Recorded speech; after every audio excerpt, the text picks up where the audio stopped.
Okay इसमें wait a second.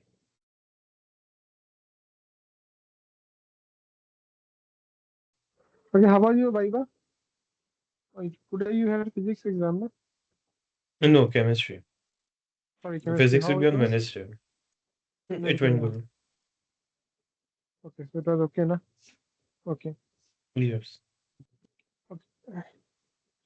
So today we are going to start. Okay, we are on wave optics. Okay. Mhm.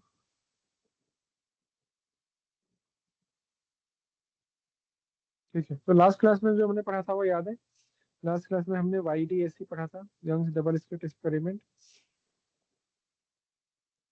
ये कैसा होता है? हाँ sir. ठीक है, तो ये डिस्टेंस है कैपिटल डी, ये डिस्टेंस है स्मॉल डी, ये सेंटर है। ठीक है, मैंने मान लिया कि यहाँ पे मेरा बन रहा है ये पॉइंट एक्स है ना। हमने देखा था यहाँ पे कंस्ट्रक्टिव इंटरफेरेंस में क्या होता है, डिस्ट्रक्टिव इंटरफेरेंस में क्या होता है, ये सब हमने देखा था। तो हम चालू कहाँ से करेंगे? I = I1 plus I2 plus 2 root I1 I2 cos five ना। कॉस फाइव यहाँ पे क्या हो जाएगा? +1। यहाँ पे क्या हो जाएगा? -1। फेज डिफरेंस और पाथ डिफरेंस में जो फॉर्मूला होता है, डेल्टा फाइव इक्वल टू 2 पाई/λ into delta X delta P, है ना। यहाँ से आपका फाइव आ जाएगा 2n पाई,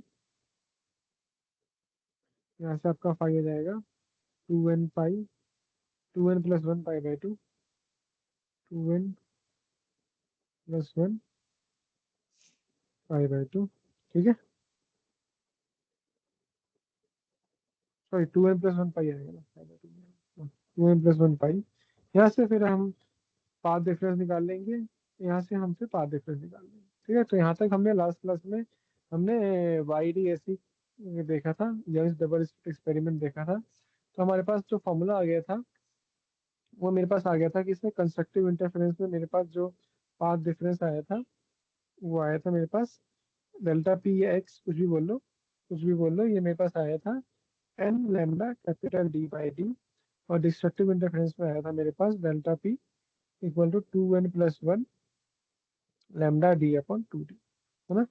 यहाँ से हमने एक और चीज देखा था, यहाँ से मेरा जो पाथ डिफरेंस आता था p, वो आता था x/d/d। पाथ डिफरेंस आता था x/d/d, सॉरी ये x है। पाथ डिफरेंस आता था x/d/d। ये x क्या है? x है आपका पोजीशन ऑफ राइट फ्रिंज, तो ये है आपका पोजीशन ऑफ डार्क फ्रिंज। ठीक है, यहाँ तक हमने लास्ट क्लास में देखा हुआ है। इसका पोजीशन कहाँ पे आएगी, क्या फेज डिफरेंस आएगा, ये सब हमने लास्ट क्लास में देख लिया है। ठीक है, आज हम आगे बढ़ते हैं। एक क्वेश्चन है आपके पास, two two plane polarise light wave combine at a certain point whose electric field component is given by E1 equal to E naught sin omega t and E2 equal to E naught sin omega t plus pi/3. Find the find amplitude of resultant wave। ठीक है, option है आपके पास 1.7 E0, E0, 0.9 E0, 3.4 E0। चलो solve करो।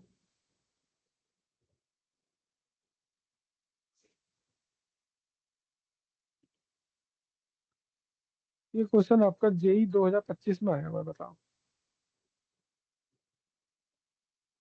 7 अप्रैल में आया हुआ है।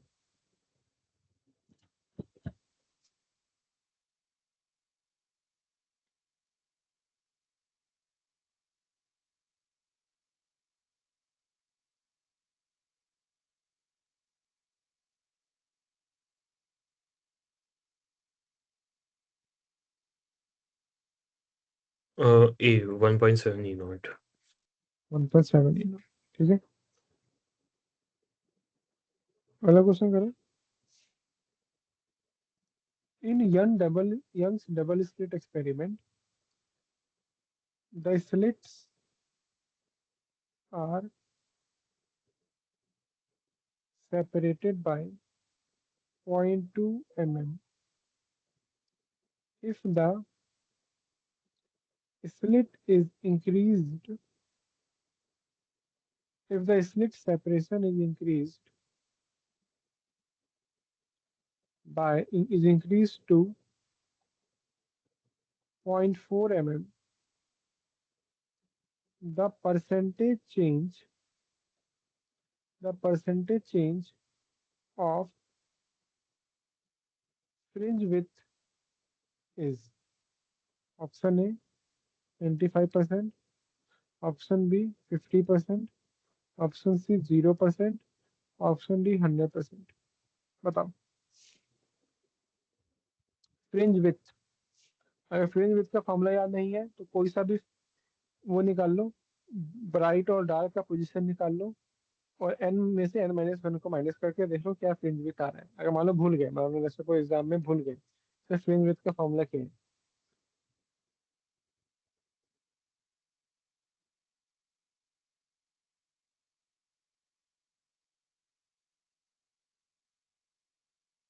बीटा।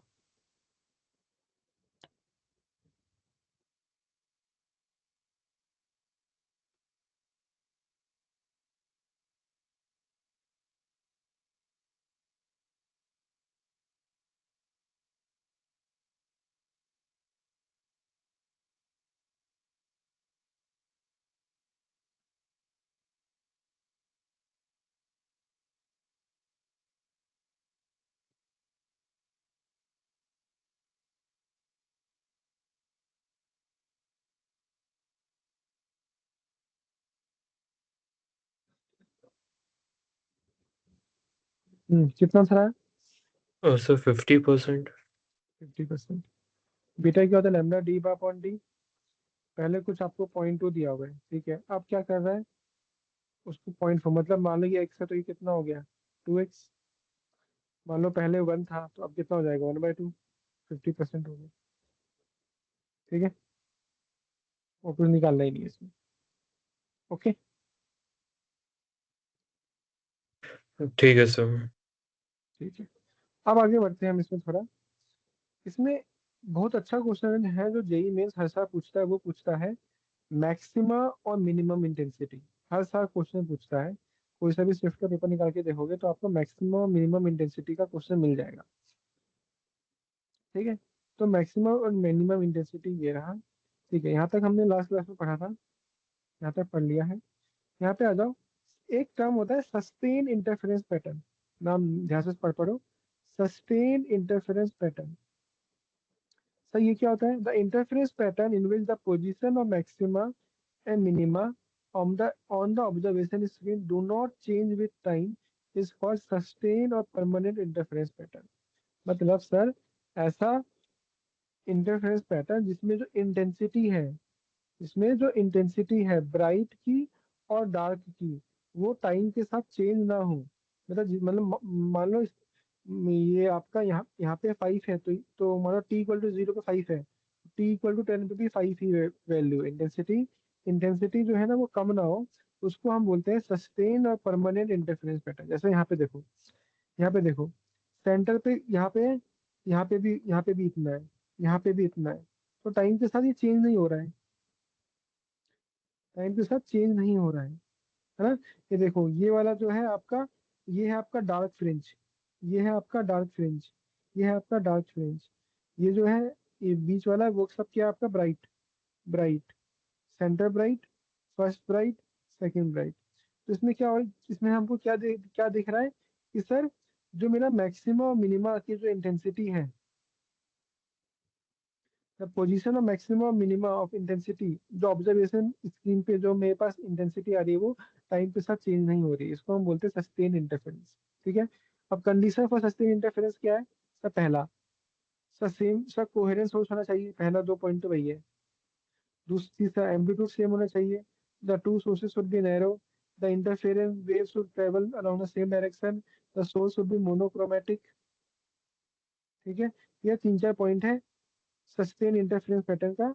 और इसे डेफिनेशन याद कर लो, इस the interference pattern in which the position of maxima and minima of intensity on the observation screen do not change with time is called a sustain और परमानेंट इंटरफेरेंस पैटर्न। टाइम के साथ साथ जो position है maxima और minima की, वो change नहीं हो रही, मतलब डार्क और ब्राइट फ्रिंज की जो पोजीशन है वो टाइम के साथ चेंज नहीं हो रही है स्क्रीन में, उसको हम बोल देते हैं सस्टेन इंटरफेरेंस पैटर्न। ठीक है, ये मेरा ये मेरा एक टिपिकल ग्राफ है, ये मेरा टिपिकल ग्राफ है इंटरफेरेंस का। इसमें बीच वाला होता है सेंटर ब्राइट। हमेशा याद रखो सेंटर ब्राइट के इस तरफ फर्स्ट डार्क होगा, इस तरफ भी फर्स्ट डार्क होगा। यहाँ उसके बाद आएगा फर्स्ट ब्राइट, फिर आएगा सेकंड डार्क, फिर आएगा सेकंड ब्राइट। ठीक है, ठीक है इतना। हाँ सर। ठीक है, अब यहाँ पे आता है मेन चीज, जो हमारा हर साल जो जेई मेंस क्वेश्चन पूछ रहा है वो यहाँ पे आ जाओ।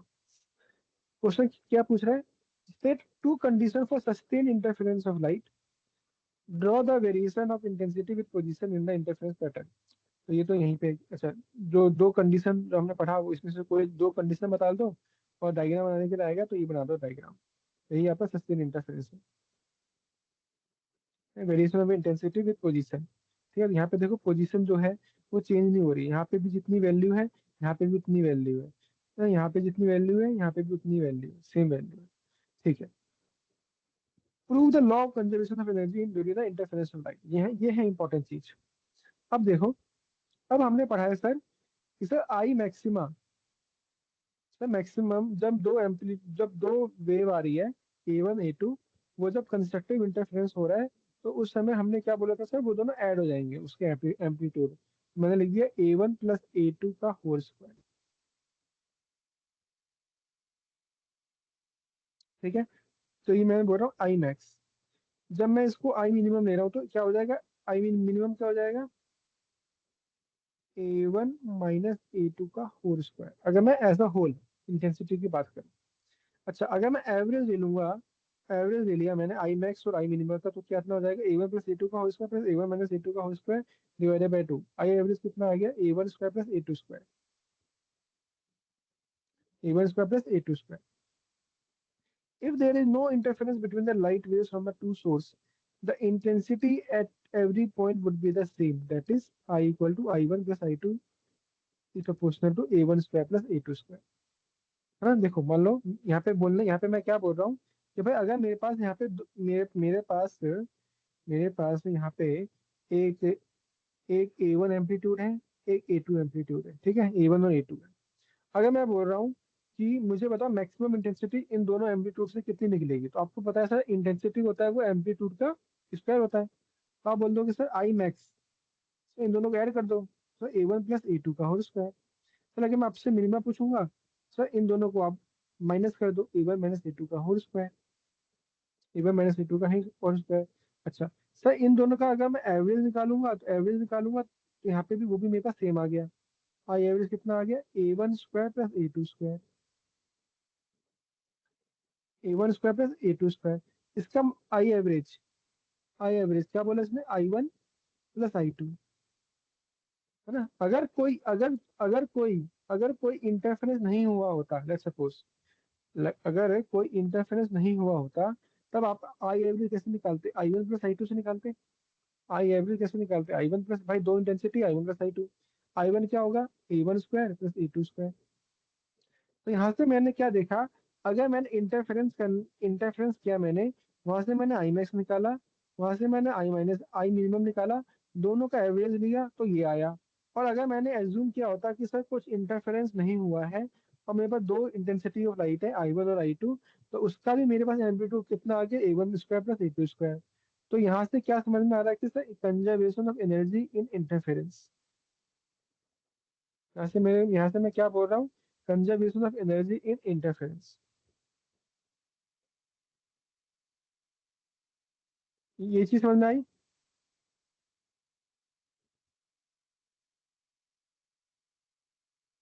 हाँ सर।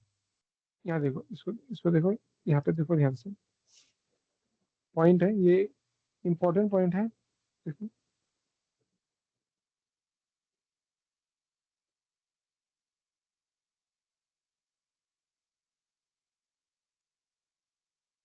ठीक है, अभी क्या हो गया, हमारा इंटरफेरेंस हो गया, लेट्स सपोज इंटरफेरेंस हो गया। ठीक है, इंटरफेरेंस हो गया है, तो मैं आपको बोला भाई आई मैक्सिमम कितना होगा, आई मैक्सिमम दो वेव थे मेरे पास, A1 और A2, है ना।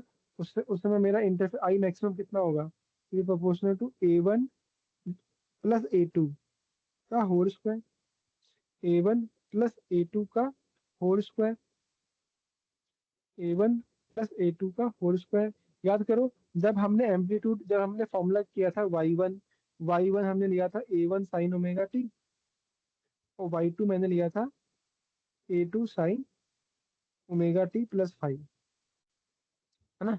जब मैंने डेरिवेशन स्टार्ट किया था, याद है, Y1 equal to A1 sine omega T plus Y, फिर मैंने बोला इन दोनों वेव को हम मिला रहे हैं, तो मैंने बोल दिया सीधा लिख दो Y equal to Y1 plus Y2। तो आपने लिखा Y equal to A1 sine omega T plus A2 sine omega T plus 5, है ना। ये लिखा था आपने, ये लिखा था ना। ये इसके बाद फिर मैथमेटिक्स चालू हुई थी, इसके बाद फिर मैथमेटिक्स चालू हुई थी। तो अगर मैं यहीं पे बोलूँ कि भाई y equal to Y1 plus Y2 है, इस केस में इंटरफेरेंस हो गया है, इंटरफेरेंस हो गया है। अभी मेरा अभी मेरा मैक्सिमम इंटेंसिटी कितना होगा, तो आप बोलोगे सर दोनों एम्पलीट्यूड को ऐड कर दो, उसका स्क्वायर कर दो, वो ठीक है। अगर मैं बोलूंगा आई मिनिमम कितना होगा, आप बोलोगे सर दोनों एम्पलीट्यूड को लो माइनस कर दो, उसका स्क्वायर, क्योंकि इंटेंसिटी क्या होता है, एम्पलीट्यूड का स्क्वायर होता है।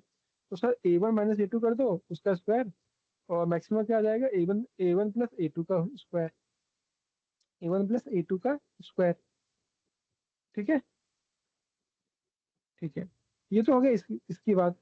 तो सर यहाँ से मैं, मेरे पास मैक्सिमम पता है, मेरे पास मिनिमम पता है, तो मैं, मुझे किसी चीज का मैक्सिमम मिनिमम मिनिमम पता है, तो मैं उस पर आई एवरेज निकाल सकता हूँ। इससे मैं आई आई एवरेज निकाल सकता हूँ, आई मैक्स प्लस आई मिन बाई 2। तो इसका मैं आई एवरेज निकाल लूंगा, तो वो कितना आ जाएगा मेरे पास, A1 square plus A2 square. ये कितना आ जाएगा मेरे पास, proportional to A1 square plus A2 square. ठीक है, A1 square plus A2 square.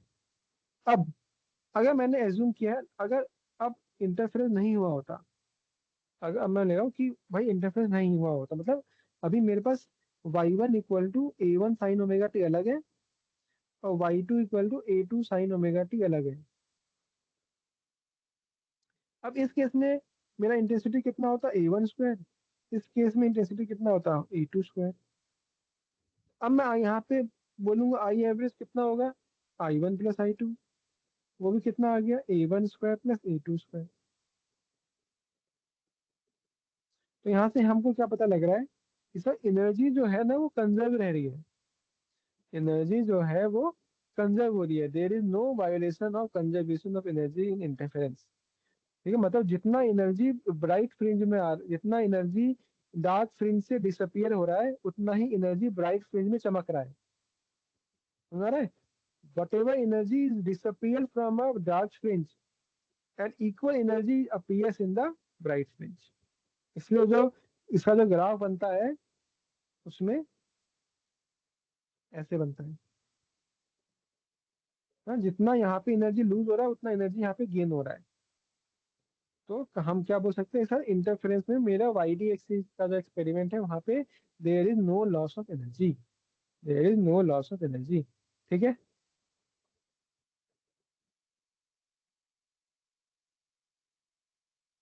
ठीक है भाई, हाँ सर। ठीक है। अब यहाँ से हमको एक चीज पढ़ना होता है, रेशियो ऑफ इंटेंसिटी, जो इंपॉर्टेंट है, इसका फॉर्मूला भी इंपॉर्टेंट है, और जिससे न्यूमेरिकल जेई में पूछता है। Ratio of intensity at maxima and minima in interference pattern.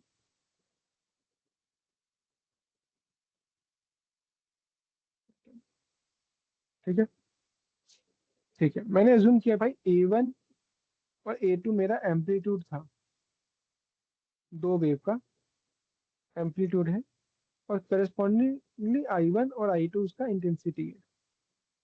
I1 और I2 क्या है, उसका इंटेंसिटी है ऑफ लाइट वेव, ठीक है, of light wave from two different source, अलग अलग सोर्स से आ रही है, उसको हमने वो किया। इंटेंसिटी क्या होता है भाई, मैं लिख देता हूँ, intensity is proportional to amplitude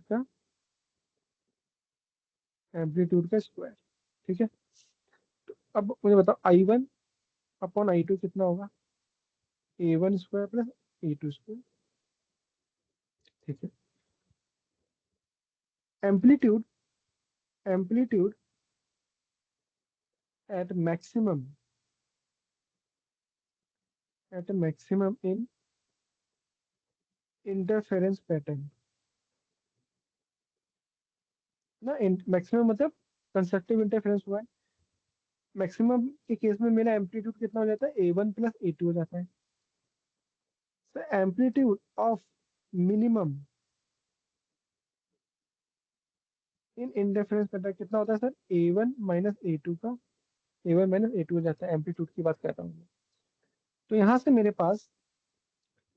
मेरे पास intensity I max upon I minimum कितना आ गया, A1 प्लस A2 का whole square upon A1 minus A2 का,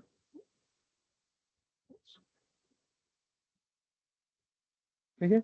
इसको अगर आप थोड़ा सा और सिंप्लीफाई करोगे अच्छे से, तो A1 A2 से डिवाइड कर दो, तो A1 बाई A2 आ गया plus 1 upon A1 upon A2 minus 1 का होल स्क्वायर।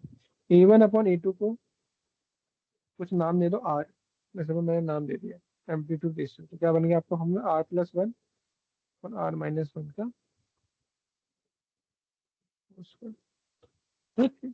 इसी के क्वेश्चन में आपको A1 अपॉन A2 का रेशियो दे देगा बस, A1 अपॉन A2 नहीं देगा, उसका रेशियो दे देगा बस, ठीक है। तो चीज तो याद क्या रखना, याद कैसे रखना आपको। अब देखो कैसे याद रखना, सर आप बोलोगे सर आपने बताया था मेरे को, आई होता है I1 plus I2 plus 2 root of I1 I2 cos 5, ये पढ़ाया था मैंने, ये पढ़ाया था हाँ सर। कॉस 5 होता है मेरा 1 कब, कंस्ट्रक्टिव इंटरफेरेंस में, I=I1 plus I2 plus 2 root of I1 I2, है ना। तो यहाँ से मेरे पास आई की वैल्यू कितना आ गया टोटल, अगर मैं आई की वैल्यू कितनी आ गई मेरे पास यहाँ से, root I1 plus root I2 का होल स्क्वायर। रूट I1 का मतलब क्या हो गया, A1 प्लस A2 का, तो समझ में आया, हाँ है सर। ना। ये हो गया आपका आई मैक्सिमम, ठीक है। डिस्ट्रक्टिव की बात कर लेते हैं भाई। सर उसमें मेरा कॉस फाई क्या होता है सर, -1। आई क्या है सर, I1 प्लस I2, तो माइनस हो गया, तो 2 रूट I1 I2 ना। तो ये सर इसको मैं सोचता हूँ I=, root of I1 minus root of I2 का whole square, A minus B का होल स्क्वायर। यहाँ से मेरे पास आई मिनिमम कितना आ गया, A1 माइनस A2 का होल स्क्वायर। दोनों फॉर्मूला याद रखो मैक्सिमम का। बच्चों याद नहीं रखना है, याद नहीं रखना है आपको मेरे भाई, याद रखना है बस ये formula,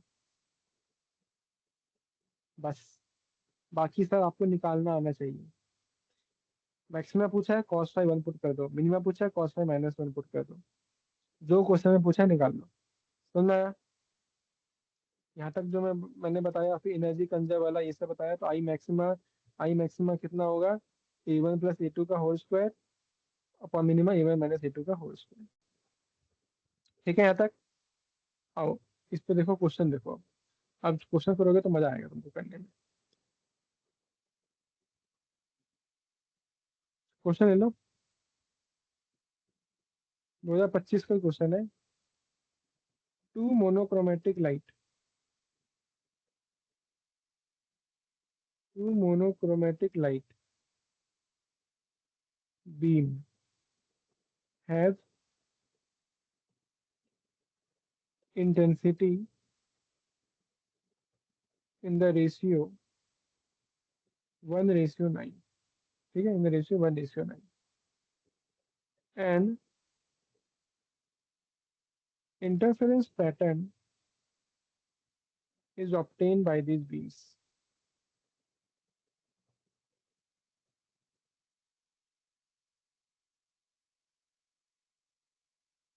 The ratio of intensity of maxima to minimum is, चलो निकालो, 8:1, 4:1, 3:1, 9:1, चलो।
So B 4:1.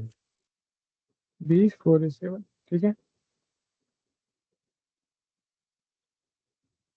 चलो क्वेश्चन करो। क्वेश्चन बोल रहा है width of one of the two slit in a YDSE experiment is half of other slit, half of other slit. The ratio of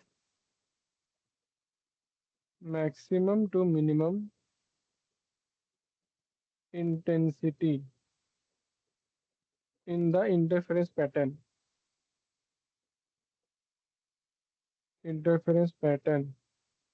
is option A 3:1, 2√2 + 1 ratio 2√2 - 1, option C 9:1, option D 3 + 2√2 ratio 3 - 2√2। चलो, बोलता है कि आपके YDSC में दो slit होते हैं, तो उसमें एक का विड्थ दूसरे के आधा है। तो आपसे पूछा है कि भाई रेशियो मैक्सिमम टू मिनिमम कितना होगा।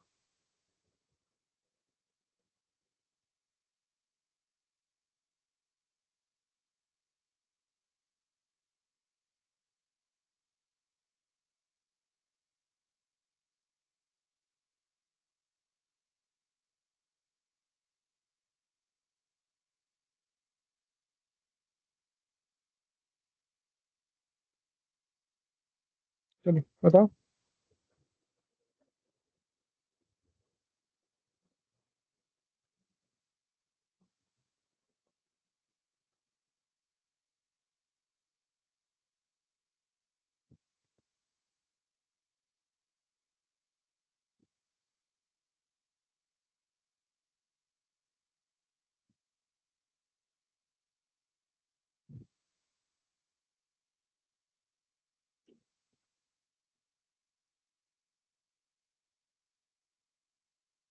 So D. डी,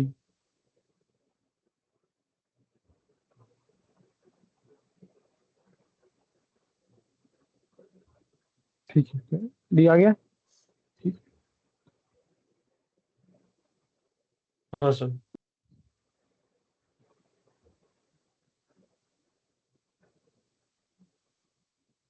अगला क्वेश्चन है,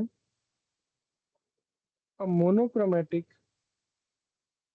a monochromatic light of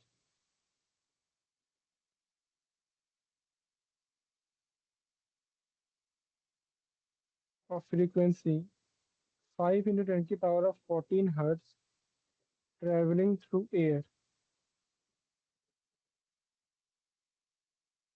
is incident on a medium of refractive index equal to 2. Wavelength of lambda of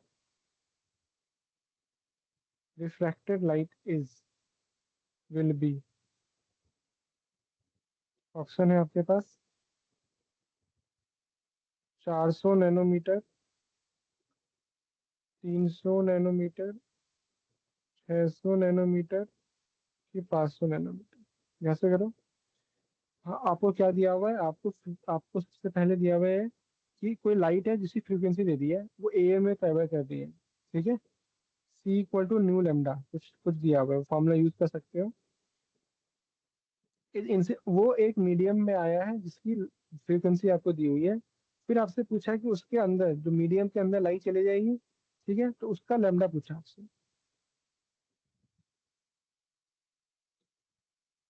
पहले लेमडा वैक्यूम का निकाल लो।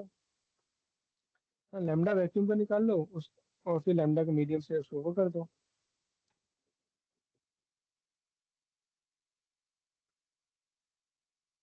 है ना। सही, वेव ऑप्टिक्स में। हम्म, ये ऑप्टिक्स में क्या, ये क्वेश्चन वेव ऑप्टिक्स का कि रे ऑप्टिक्स का? किसी का भी है, जेई में आया हुआ क्वेश्चन है, जेई ओके। 2025 में आया भाई। अच्छा, एक मिनट।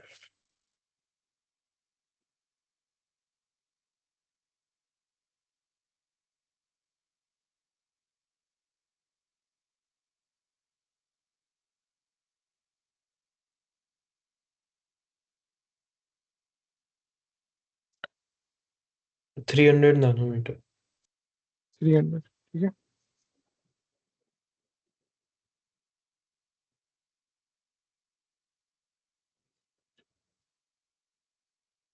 ठीक है, ठीक है, तो यहाँ से थोड़ा आगे बढ़ते हैं। हाँ, ठीक है, तो इंटेंसिटी से आगे बढ़ते हैं और हम आते हैं सीधा डिफ्रैक्शन पे। ठीक है, डिफ्रैक्शन पे।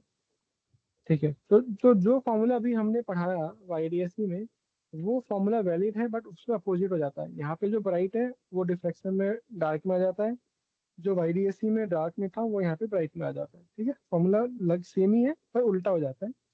और सबसे पहले सर डिफ्रैक्शन होता क्या है। सबसे पहले सर वाईडीएससी इज अ, वहाँ पे दो स्लिट होते थे, two slit experiment. Diffraction is a single slit experiment, single slit experiment. ठीक है, यहाँ पे क्या है सर, यहाँ पे हम एक ही स्लिट यूज करेंगे, यहाँ पे एक ही स्लिट यूज करेंगे। ठीक है, वाईडीएससी वाला टू टू स्लिट एक्सपेरिमेंट। अब डिफ्रैक्शन मतलब क्या होता है, सिंपल सा फॉर्मूला है, सिंपल सा डेफिनेशन है। The phenomena of bending of light around the corner of a small obstacle or aperture and its subsequent spreading into region of geometrical shadows or reflection of light। मतलब या the phenomena of bending of light around the corners, है ना। मान लो, मतलब sir जैसे यहाँ पे मान लो मेरे पास लाइट आ रही है, आ रही है, आ रही है, आ रही है। मान लो ये मेरा वो है, ये लेंस है। ठीक है, ये मेरा लेंस है। अब अगर ये सेम, अगर ये 0 डिग्री पे है, थीटा इक्वल टू 0 डिग्री पे है, तो यहाँ से क्या होगा सर, सारी की सारी लाइट तो सीधे चली जाएगी। यहाँ से ऐसे ऐसे गया, यहाँ पे ऐसे कन्वर्ज हो गया सब, तो यहाँ पे आपको इमेज मिल जाएगा। बट लेट सपोज यहीं पे अगर मैं इस लेंस को मैं किसी एंगल पे कर दूं ऐसे, अब क्या होगा सर, अब सब लाइट ऐसे आएगी। अच्छा, इसका सेंटर यहाँ पे था, अब सब लाइट कैसे कैसे जाएगी सर, अब लाइट सारी लाइट कुछ ऐसे चली जाएगी। बोलो, तो यहाँ पे इमेज बनेगा। जैसे या इसको थोड़ा ऑल टिल्ट कर दूं, या इसको मैं थोड़ा उल्टा कर देता, है ना, ऊपर किया, अब इसको मैं नीचे, इसको मैं नीचे की तरफ कर देता, तो यहाँ पे लाइट आती है ऐसे ऐसे ऐसे, अब लाइट ऐसे यहाँ पे इमेज बन जाता। तो ये क्या है, डिफ्रैक्शन ऑफ लाइट, मतलब लाइट क्या हो रहा है, बेंड हो रहा है। You can see the bending हो रहा है, यहाँ पे सीधा चला गया लाइट, यहाँ पे थोड़ा बेंड हो गया, यहाँ पे बेंड हो गया, क्या, the phenomena bending of light around the corner of a small obstacle or aperture and its consequent spreading into region is called diffraction of light। सुना है डिफ्रैक्शन क्या हो रहा है, क्या हो रहा है यहाँ पे, क्या चीज पढ़ने वाले हैं समझ में आ रहा है क्या हो रहा है, रिफ्लेक्शन ऑफ लाइट। सिमिलर यहाँ पे देखो, ये मेरा सोर्स है, यहाँ से लाइट आई, यहाँ से लाइट आई, यहाँ पे ये स्लिट था, तो एक पॉइंट हमने यहाँ पे लिया, एक पॉइंट यहाँ पे लिया, यहाँ पे एक पॉइंट यहाँ पे लिया। जब थीटा ये 0 डिग्री पे है, तो सारी की सारी लाइट ऐसे ऐसे चली जाएगी। जैसे ही मैं इस लेंस को थोड़ा टिल्ट करूंगा ऐसे, तो ये थीटा थीटा दिखा रहा है ना, ऐसे मैं इसको टिल्ट करूंगा, तो लाइट तो इमेज कैसे बनेगी, इमेज बनेगी ऐसे बनेगी।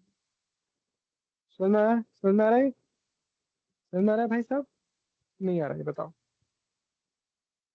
ठीक है, तो ये जब सेंटर, समझ जब रहा हूँ। थीटा जब जब थीटा 0 होगा तो यहाँ पे बनेगा, जब कुछ एंगल पे आ गया तो इमेज यहाँ बनेगा, अगर थीटा को उल्टी डायरेक्शन में करोगे तो ये इमेज यहाँ बनेगा। ठीक है, अभी हमने यहाँ पे अभी डेरिवेशन के लिए इसमें ऐसे दिखाया आपको, अभी डेरिवेशन के लिए इसमें आपको ऐसे दिखाया। ठीक है, यहाँ से पढ़ लो, पूरा थ्योरेटिकल है, एक बार पढ़ लोगे समझ में आ जाएगा, कोई ऐसा वो नहीं है। ठीक है, पढ़ो। The secondary wavelength going straight, theta 0 पे है और फोकस, तो उसका इमेज, यहाँ पे कहाँ इमेज बनेगा, यहाँ पे बनेगा ओपी।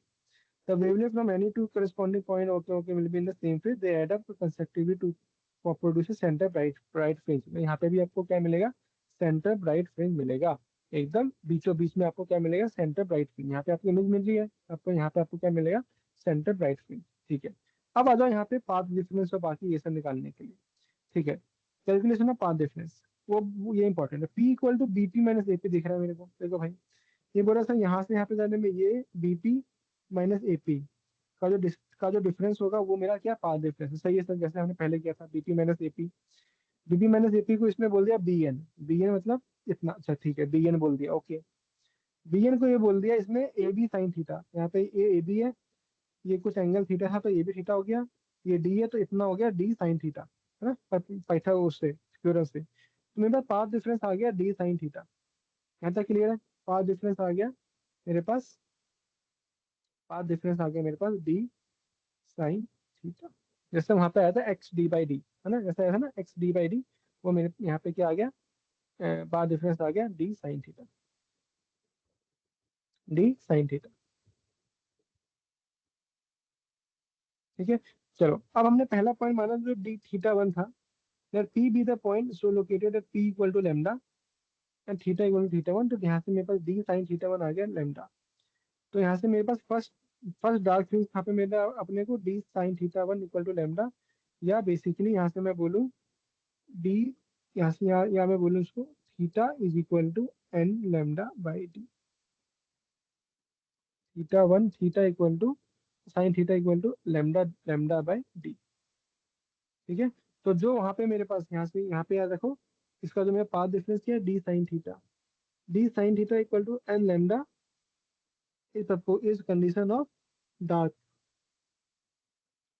ठीक है, similarly D sine theta equal to 2n plus 1 lambda by 2 is the condition of bright, is the condition of bright. ठीक है, बस D sine theta equal to 2n plus lambda lambda by 2, D sine theta equal to N lambda. ये है, ये पहला वाला है मेरा डार्क का, दूसरा वाला है मेरा ब्राइट का। ठीक है, ओके। अब यहाँ पे देखो, यहाँ पे क्या होता है कि सर जो इंटेंसिटी होती है ना वो डिक्रीज करती है जैसे जैसे एन बढ़ता है। यहाँ पे इंटरफेरेंस ऐसा नहीं है सर, यहाँ पे ऐसा बनेगा, यहाँ पे कम होता रहता है, मतलब यहाँ पे ऐसे बना फिर यहाँ पे धीरे धीरे कम होता रहता है, इसलिए ये क्या है, डिफ्रैक्शन। डिफ्रैक्शन। अब यहाँ देखो, सर सेंटर में बना, उसके बाद फर्स्ट डार्क आ गया, उसके बाद यहाँ पे सेकंड, यहाँ पे भी फर्स्ट डार्क आ गया।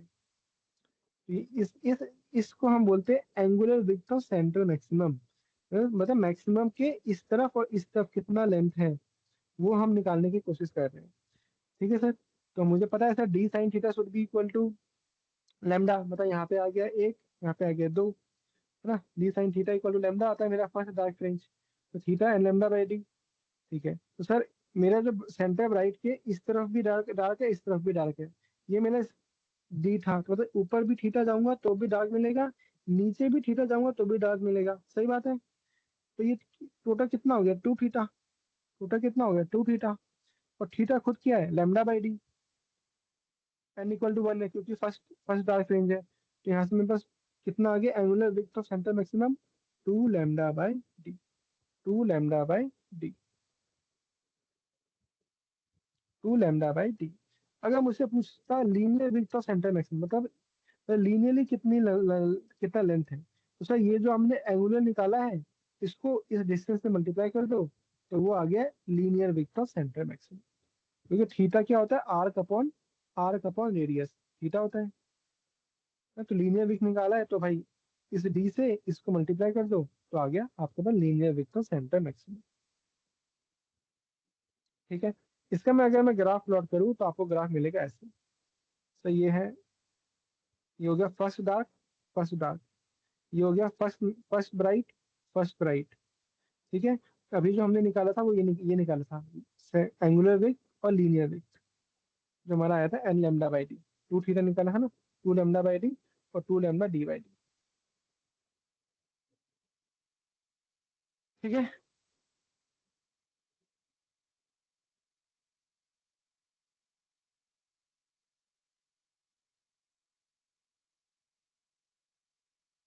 ठीक है भाई।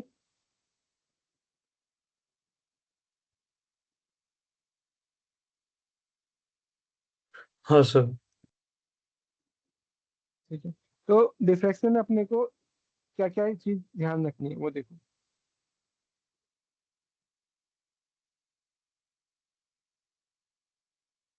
ठीक है, जेई के लिए सर सबसे पहले it is a single slit experiment. तो यहाँ से मेरे पास जो लाइट आ रही है, ठीक है, अगर एंगल यहाँ पे है तो सर यहाँ पे भी इमेज बनेगा, यहाँ पे भी इमेज बन सकता है, और यहाँ पे मैं लेंस ले रहा हूँ।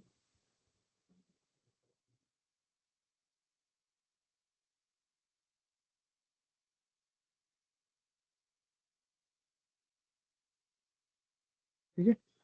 जैसे ऊपर बनेगा वैसे नीचे ही बनेगा, जैसे ऊपर बनेगा वैसे नीचे ही बनेगा। तो यहाँ से मेरे पास पाथ डिफरेंस, ये पाथ डिफरेंस इंपॉर्टेंट है। पहला पाथ डिफरेंस आता है D sine theta, D sine theta. दूसरा अपने को पता होना चाहिए position of minimum, D sine theta को इक्वेट कर दो जो मेरा सेंटर, जो मेरा मैक्सिमा आया था इंटरफेरेंस में, D sine theta, D sine theta equal to N lambda, D sine theta equal to N lambda. खत्म, ज्यादा दिमाग नहीं लगाना, अपने को अभी न्यूमेरिकल सॉल्व करना है। Position of maxima, sir D sine theta is equal to two n plus one lambda by two, two n plus one lambda by two. Sir graph, sir graph मैं अभी,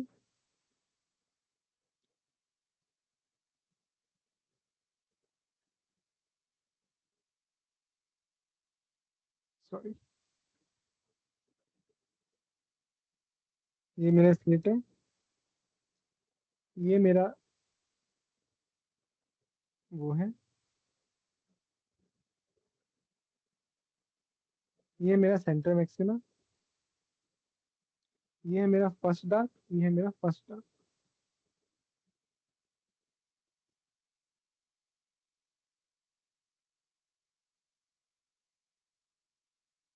ठीक है।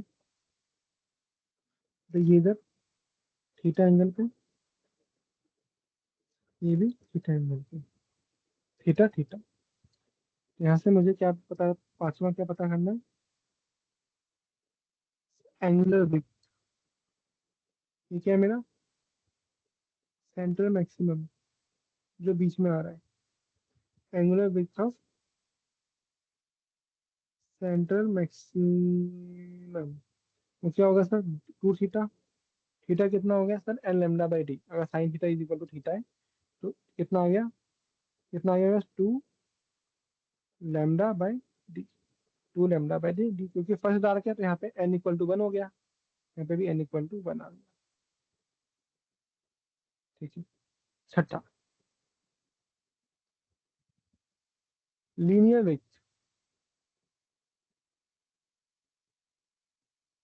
Of central maximum. तो ये था। तो यहाँ से लेके यहाँ तक का डिस्टेंस जो है वो है कैपिटल डी। क्या करना है आपको ये निकालने के लिए, इसको मैं बोलता हूँ बीटा नॉट। वो कितना आ जाएगा, बीटा नॉट। तो डी को टू थीटा से मल्टीप्लाई कर देंगे तो मेरे पास बीटा नॉट कितना आ गया, इसको हम रिप्रेजेंट करते हैं बीटा नॉट से। कितना आ गया सर, टू, टू थीटा की वैल्यू कितनी थी, lambda D by lambda, two lambda by D. Okay, तो ये आ गया मेरे पास, ये आ गया मेरे पास lambda, two lambda d upon T.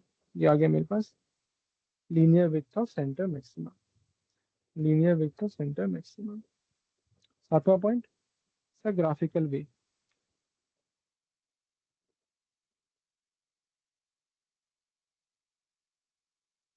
ठीक है,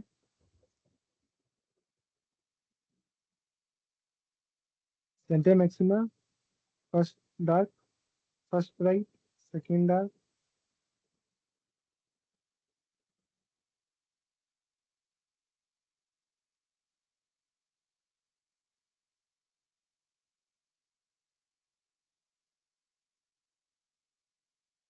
ठीक है, ये डिस्टेंस कितना है, lambda by d, lambda by d, lambda by d.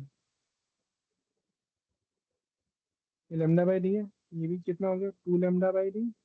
ये भी कितना हो गया, ये माइनस है ना इस तरफ, sorry, minus two lambda by d. ये लेमडा बाई डी और टू लेमडा बाई डी के बीच का कितना, ये डिस्टेंस कितना हो गया, three by two lambda by D. ठीक है, ये है आपका फर्स्ट डार्क,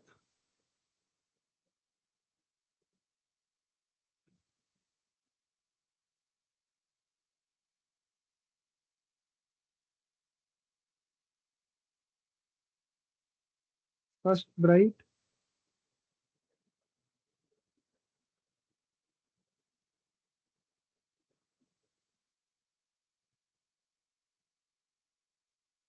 ठीक है। ठीक है भाई, बोलो।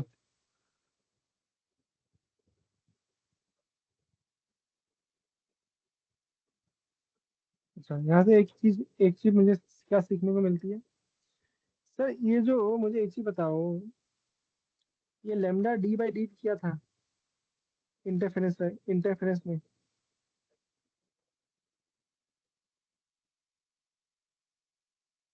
इंटरफेरेंस वाले में लेमडा डी बाई डी किया था, याद है कि नहीं।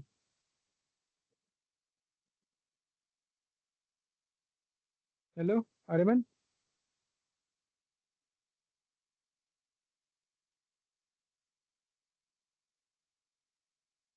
Aryaman are you there.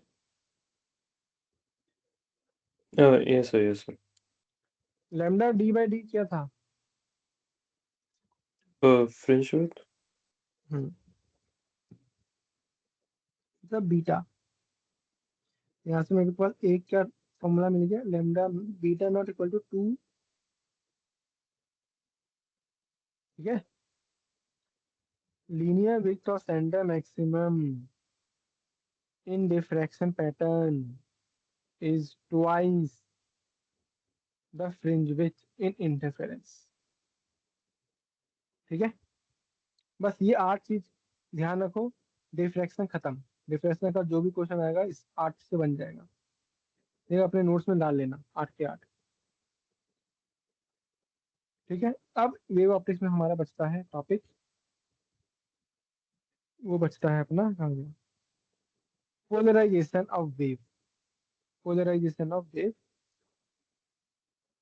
Law of Malus unpolarised light, जिसमें हमको पढ़ना है law of Malus, very important formula law of Malus. और ये Brewster angle mu equal to 10 i p, I equal to I not cos square theta और mu equal to 10 i p. ठीक है, very important. Polarisation पहले पढ़ना है, उसमें हमको पढ़ना है कि सब पोलराइजर क्या होता है, एनालाइजर क्या होता है, ये सब। उसके पहले थोड़ा सा मैं आपको बताऊंगा कि सब पोलराइजेशन ऑफ वेव क्या होता है। सबसे पहले वो देखो थ्योरेटिकली वाला, पोलराइजेशन ऑफ वेव क्या होता है। देखो भाई, आपका जो, जैसे मैंने बोला कोई लाइट अनपोलराइज्ड है। अनपोलराइज्ड लाइट मतलब क्या होता है कि it can vibrate in all direction. मतलब 360 डिग्री है। मान लो मैंने बोला कि कोई लाइट अनपोलराइज्ड है, जैसे यहाँ पे दिख रहा है आपको unpolarised wave, it can vibrate in every direction 360 degree. But जब कोई लाइट, व्हेन द वेव, क्या बोलते हैं, आपका पोलराइज हो जाता है, इसका मतलब क्या है, it can vibrate in just one direction. जैसे यहाँ पे देखिए पोलराइज हो गया, एक ही डायरेक्शन में मूव हो रहा है। तो पहले बात ये समझना है कि अनपोलराइज और पोलराइज का मतलब क्या होता है, पहले ही बता दो, उसके बाद आगे बढ़ेंगे।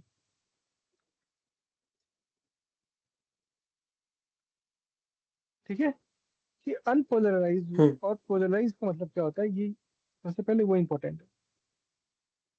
ठीक है, तो the phenomena of restricting the oscillation of wave to one direction is called polarization of wave. ठीक है भाई, मेरे पास अनपोलराइज लाइट था, उसको मैंने वो 360 डिग्री वो सब डायरेक्शन में मूव कर रहा है, मैंने उसको क्या किया, मैंने कुछ प्रोसेस से उसको मैंने ऐसा कर दिया कि वो अब एक ही डायरेक्शन में मूव करेगा। तो इसलिए अब उस लाइट को हमने नाम दे दिया कि भाई वो अब पोलराइज हो गया।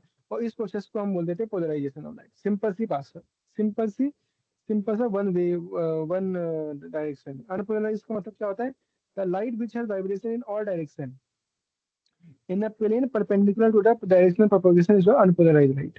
ठीक है, जैसे light from the sun, sun से जो लाइट आ रही है वो अनपोलराइज्ड लाइट है, हर जगह मूव हो रही है ना, हर जगह मूव हो रही है।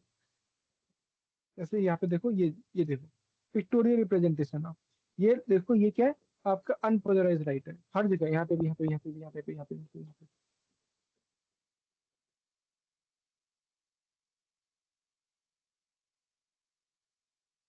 ठीक है, figure 10.18 is a pictorial representation of an unpolarized light propagating out of the plane of paper. It shows vibration in all directions in transverse space. Figure B is also a pictorial representation, ये भी एक unpolarized light है। Here double arrow मतलब ऊपर और नीचे, मतलब बता रहा है कि वाइब्रेशन जो हो रही है वो in the plane of the paper है, मतलब परपेंडिकुलर है। हेयर डबल एरो ऊपर और नीचे, ऐसे बनाया हमने। Represent the vibration in the plane of the paper, and small dots जो है वो बता रहा है vibration perpendicular to the plane of paper. मतलब ये पेपर है, तो पेपर के ऊपर भी जा रहा है और नीचे भी जा रहा है और उसके अंदर भी जा रहा है। अगर मैं ऐसे ही बना रहा हूँ, ऐसे और ऐसे, बीच में डॉट, इसका मतलब भी क्या है, ये भी क्या है, it is also an unpolarize light. ये पिक्टोरियल दिखाने का तरीका है। ए पोलराइज क्या होता है, if the electric field vector of a light wave vibrate just in one direction. अब या तो एक ही डायरेक्शन में मूव करे, या तो भाई ऊपर नीचे जाए या अंदर जाए, तो उसको हम बोल देते हैं पोलराइज लाइट। यानी कि ऊपर भी जा रहा है, नीचे भी जा रहा है, ऊपर नीचे भी जा रहा है और अंदर भी जा रहा है। जैसे ही दो डायरेक्शन होती है ना, जैसे ही दो डायरेक्शन होती है तो वो अनपोलराइज हो जाता है। अगर हम उसको एक ही डायरेक्शन में रेस्ट्रिक्ट कर देंगे तो वो क्या हो जाएगा, लीनियरली पोलराइज राइट या प्लेन पोलराइज राइट। बोलो, if the electric field vibrate in one direction perpendicular to the direction of propagation is called linearly polarize. ठीक है, फिगर ये वाला सोच the pictorial way of polarize right. बताओ, इतना समझ में आया। अगर मान लो अब आपके एग्जाम में अगर आपको ऐसे बना के दिया है, या आपको ऐसे बना के दिया है, या आपको ऐसे बना के दे दिया है, तो इसमें से कौन सा पोलराइज राइट है, कौन सा अनपोलराइज राइट है, ये बताओ। पहला वाला होगा अनपोलराइज्ड, दूसरा वाला भी होगा पोलराइज, ये भी होगा पोलराइज्ड। ठीक है, ये बस दिखाने का तरीका है, नोटेशन है। ये क्या है, दिखाने का तरीका है बस। ठीक है भाई।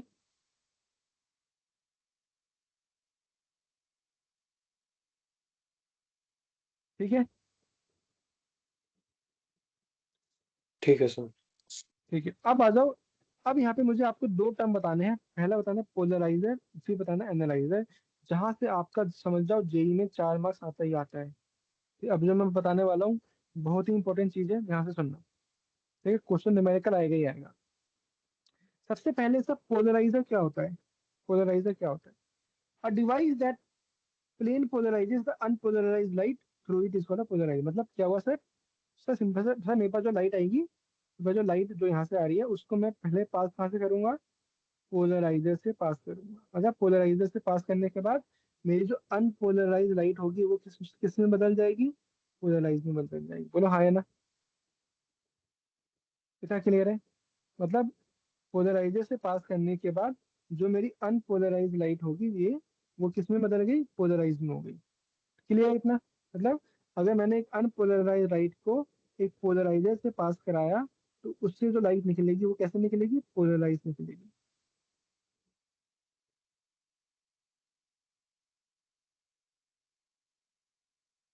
ठीक है। ठीक है सर। ठीक है। सर एनालाइजर क्या है? एनालाइजर मतलब एनालाइजर क्या है? सर अब मेरे को देखना है ना उसको। अब इस एनालाइजर मतलब मैं एनालाइज करूंगा, मतलब मैं अब इस एनालाइजर को किसी भी एंगल पे अपनी मर्जी से आगे पीछे कर सकता हूँ। मतलब या तो सीधा देख सकता हूँ, या इस एंगल पे जा सकता हूँ, या इस एंगल पे जा सकता हूँ, या इस एंगल पे जा सकता हूँ। तो यहाँ पे टर्म आ जाता है थीटा, कहा जाता है कि मैं किस थीटा एंगल पे मैं इस एनालाइजर को रख रहा हूँ, जिससे मैं इंटेंसिटी देख सकता हूँ या नहीं भी देख सकता हूँ, या कम देख सकता हूँ या जो देख सकता हूँ। इंटेंसिटी कम होगी जो भी होगी वो सब कुछ डिपेंड करेगा इस एनालाइजर पे। बोलो हाँ या ना इतना?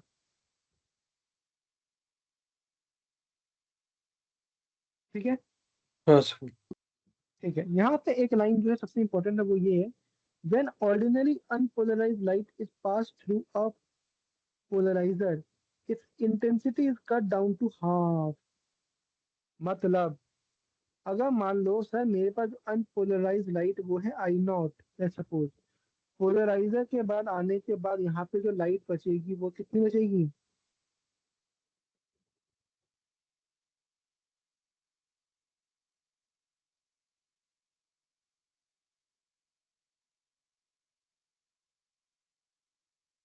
ऐसे देख सकते हो, देखो, एक दो, एक दो, तीन चार, है ना? ऊपर नीचे कर रहा था और अंदर जा रहा था, ऊपर नीचे जा रहा था अंदर जा रहा था, तो अनपोलराइज था। अब मैं उसको या तो ऊपर नीचे जा रहा हूँ बस, तो हाफ हो गया ना। इसकी जो इंटेंसिटी पहले थी अब उसकी हाफ हो गई।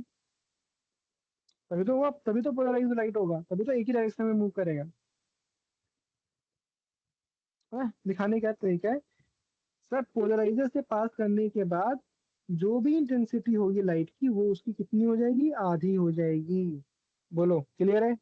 दिमाग में छाप लो, दिमाग में छाप लो। इसे पोलराइजर से जो भी लाइट में भेजूंगा उसका जो आउटपुट निकलेगा वो कितना होगा? वो आई नॉट बाई टू हो जाएगा। अगर मैं यहाँ पे आई नॉट बाई फोर भेजूंगा तो यहाँ पे मेरे को आई नॉट बाई एट मिलेगा।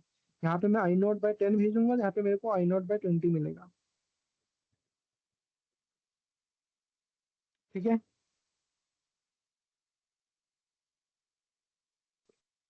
ठीक है सर। ठीक है। अब एनालाइजर का काम था कि सर मुझे देखने के लिए सर उसको मैं किसी एंगल वेंगल पे सेट करूंगा। तो वही एंगल वेंगल पे सेट करने के चक्कर में यहाँ पे आ जाता है लॉ ऑफ मेलस। उसने क्या बोला देखो अब, when a beam of completely plane polarise light, मतलब अब आपने लाइट को, ये आपने लाइट को पोलराइजर से भेजा, यहाँ पे आपको लाइट मिल गई आई नॉट बाई टू। सबको यहाँ पे आपने आई नॉट भेजा, यहाँ पे मिल गई आपको आई नॉट बाई टू। उसको अब आपने पास कराया एनालाइजर से। ठीक है, is passed through analyzer. The intensity I transmitted light varies directly as the square of the cosine of the angle theta between the transmission direction of polarizer and analyzer. This statement is called law of Malus. मतलब मतलब देखो, यहाँ पे देखो sir, मैं starting से बता रहा हूँ। सर ये मेरे पास अनपोलराइज लाइट थी, इसको मैंने पास कराया पोलराइजर से, यहाँ पे मेरे को मिल गई पोलराइज लाइट। सर इसको मैं पास कराऊंगा एनालाइजर से, यहाँ पे मेरे को मिल जाएगी लाइट जो मुझे चाहिए। ठीक है।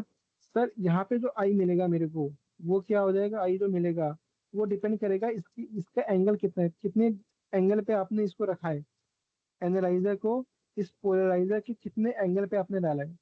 अब वो डिपेंड करेगा I equal to I not cos square theta. जहाँ पे वेरी इंपॉर्टेंट चीज, ये आई नॉट जो है वो ये वाला आई नॉट नहीं है। सपोज मैंने बोला ये आई नॉट आपने यहाँ पे दिया था, यहाँ पे कितना हो जाएगा, आई नॉट बाई टू हो जाएगा। यहाँ पे ये जो आई नॉट है वो कौन सा आई नॉट है, ये वाला। या इसको आप ऐसे लिख सकते हो, I equal to I nought by to.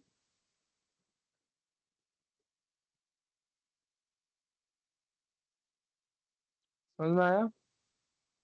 अभी मैं इसको न्यूमेरिकल कराऊंगा तो अभी आपको क्लियर क्लियर हो जाएगा। I proportional to I to cos square theta, I equal to I not cos square theta. ठीक है। इसका ग्राफ कॉस जीरो होता है तो वन होता है, कॉस 90 तो इसका ग्राफ बनेगा ऐसे। ठीक है, इसका ग्राफ बनेगा ऐसे। ठीक है, इसका जो ग्राफ बनेगा वो बनेगा ऐसे, ऊपर से नीचे तक।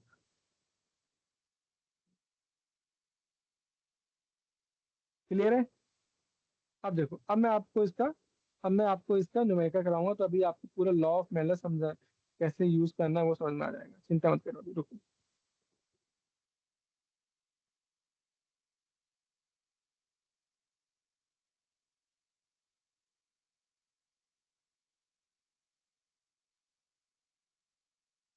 Law of Malus.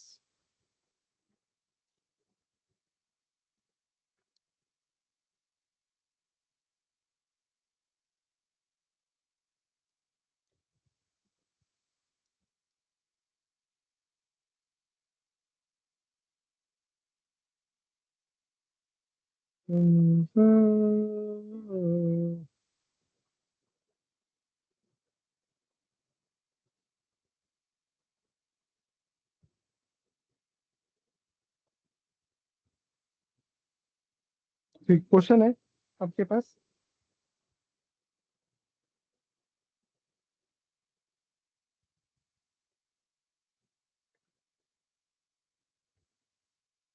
To polarising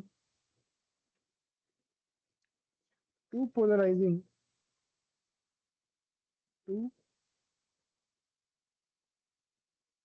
polarising seat have their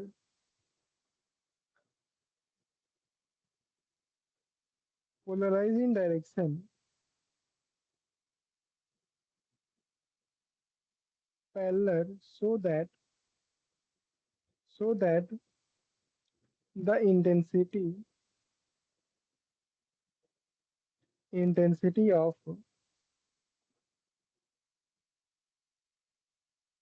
transmitted light is maximum.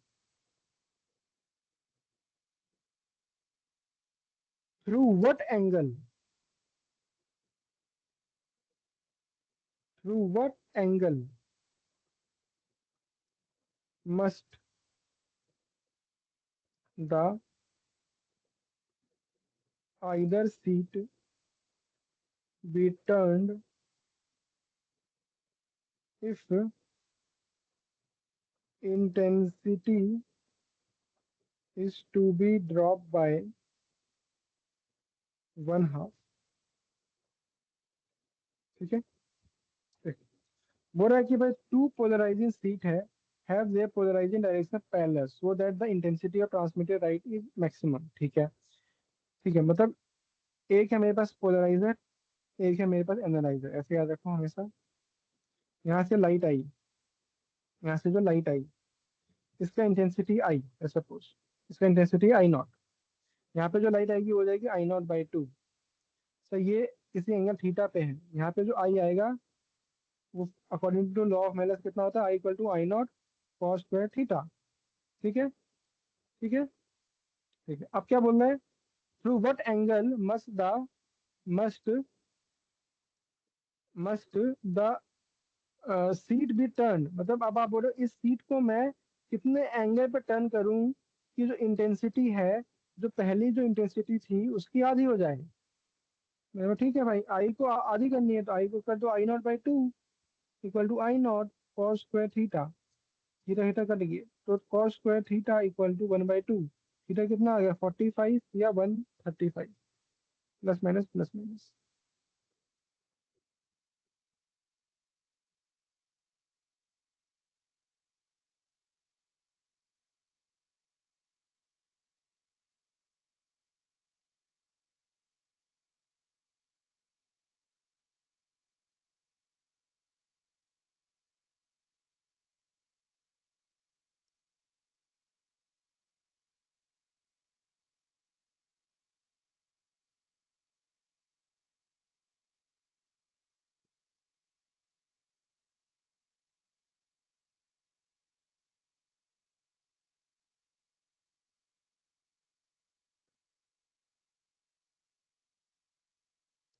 अगला क्वेश्चन देखो।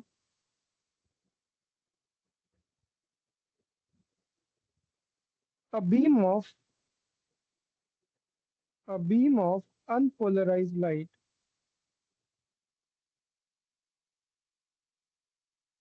of intensity I naught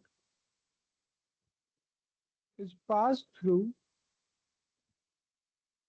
a Polaroid A and then through another Polaroid B, which is which is oriented so that its principal axis makes an angle of 45 degree relative to A। आपसे पूछा है the intensity of emergent light is। Typical JEE Mains question जो पूछता है I nought by two, I nought by eight, I nought by four, I nought. देखो ध्यान से देखना, क्या बोला भाई, एक अनपोलराइज लाइट है, ठीक है मैंने ले लिया, ये एक अनपोलराइज लाइट है। It is pass through a polaroid A, इसको मैंने पास किया पोलरॉइड ए से, ठीक है। ये पास करने के बाद मेरे को मिल जाएगा पोलराइज लाइट मिल गया, ठीक है। इसको फिर मैंने पोलराइड बी से पास किया जो 45 डिग्री पे है। अब एक्सेस जो था ये मेरा पोलरॉइड बी, ये एंगल कितना बना रहा है 45, यहाँ से मेरे पास लाइट आएगी, ठीक है इतना। अब देखो, मान लो यहाँ पे इंटेंसिटी है आई नॉट, अलग कलर ले लेता हूँ। तो इसके बाद कितनी बचेगी आई नॉट बाई टू। अब यहाँ पे जो आई आएगा, आई जो आएगा वो कितना था formula, I not cos square theta जो एंगल बना रहा है आई। पोलराइड के लिए, पोलराइड के लिए आई आई नॉट क्या है, जो लाइट इसके पास आ रही है, कितनी लाइट आ रही है इसके पास, आई नॉट बाई टू आ रही है। कॉस स्क्वायर थीटा कितना है 45, 45 आई नॉट बाई टू, कॉस 45 कितना होता है 1/√2, 1/√2 का square 1/2, I nought by four. बोलो।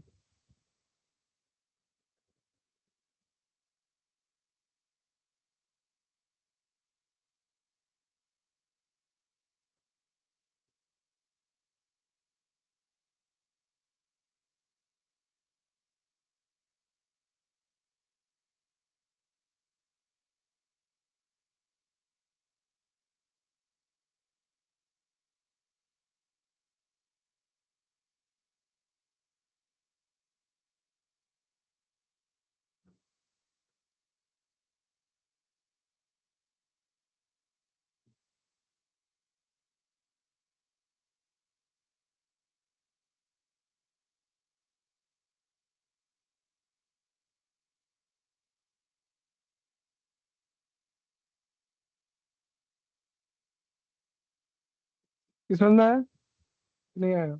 हाँ सर, समझो। अगला क्वेश्चन करो। ये मस्त क्वेश्चन आया हुआ है 2024 में। When a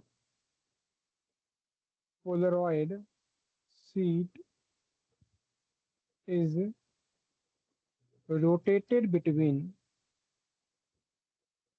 two cross polaroid, then the transmitted light intensity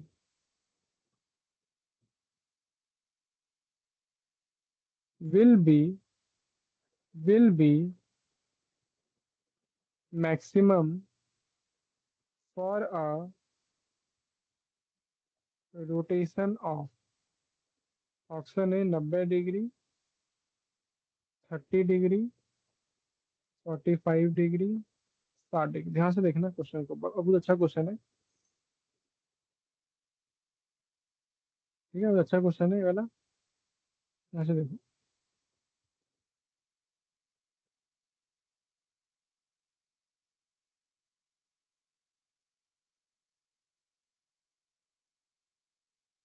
देखो क्या बोला भाई, एक पोलराइड शीट है जिसको मैंने दो क्रॉस पोलराइड के बीच में डाल दिया है।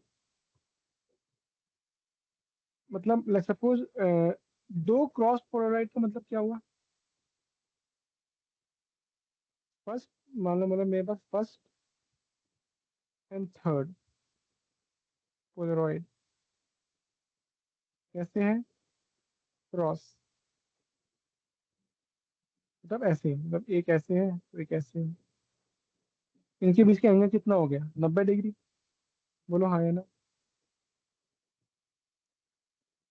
मतलब ये फर्स्ट था, ये सेकंड, ये थर्ड था। और इसके बीच में मैंने एक एनालाइजर डाल दिया। इसके बीच में मैंने एक थर्ड पोलराइड, ये मेरा थर्ड है, सॉरी ये सेकंड है।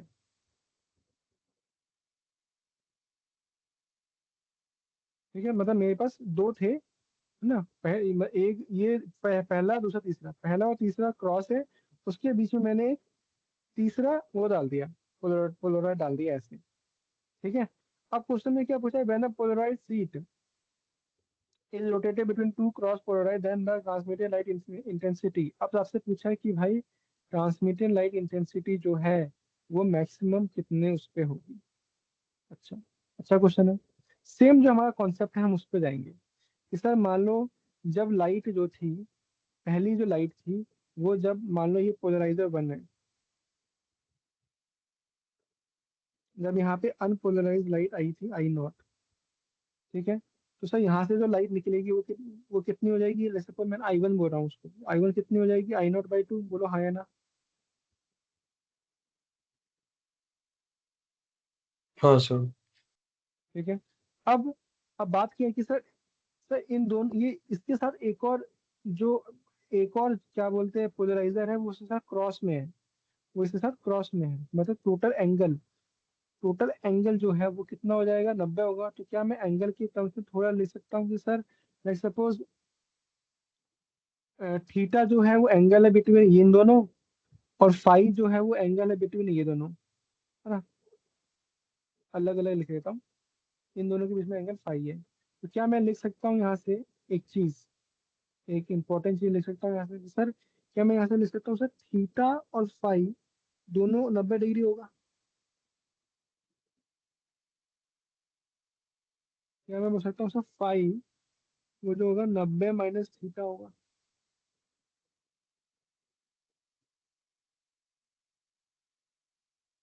ठीक है। अब पहले के बाद वो दूसरे से निकलेगा ना, यहाँ पे मेरा दूसरा वाला था, पहला वाला के बाद मेरा दूसरा वाला निकलेगा, ये दूसरा वाला यहाँ पे लिख सकता हूँ मेरा P2 है, P2 है। अब P2 के लिए वो भी किसी एंगल पे है, तो यहाँ पे लॉ ऑफ मेलस आ जाएगा क्योंकि वो एंगल पे है, किसी एंगल पे है। तो यहाँ से जो I2, यहाँ से तो मेरा I1 निकल गया मेरे भाई। यहाँ से क्या निकलेगा? I2। I2 के लिए मैं फॉर्मूला लगा दूंगा। फॉर्मूला क्या होता है I2 का? I0 cos²θ। I0 इसलिए कि I1 एंगल क्या थीटा लिया है मैंने, I1 cos²θ। I1 cos²θ। I1 खुद क्या है? I0/2 cos²θ। बोलो हाँ या ना। इक्वेशन 1, इक्वेशन 2, इतना क्लियर है? अब अब हाँ ये सर। दूसरे के बाद तीसरे, अब ये तीसरा वाला भी खुद भी एक एंगल पे है, तो भाई I3 क्या होगा, I2 कॉस स्क्वायर थीटा, और I2 की वैल्यू खुद क्या है,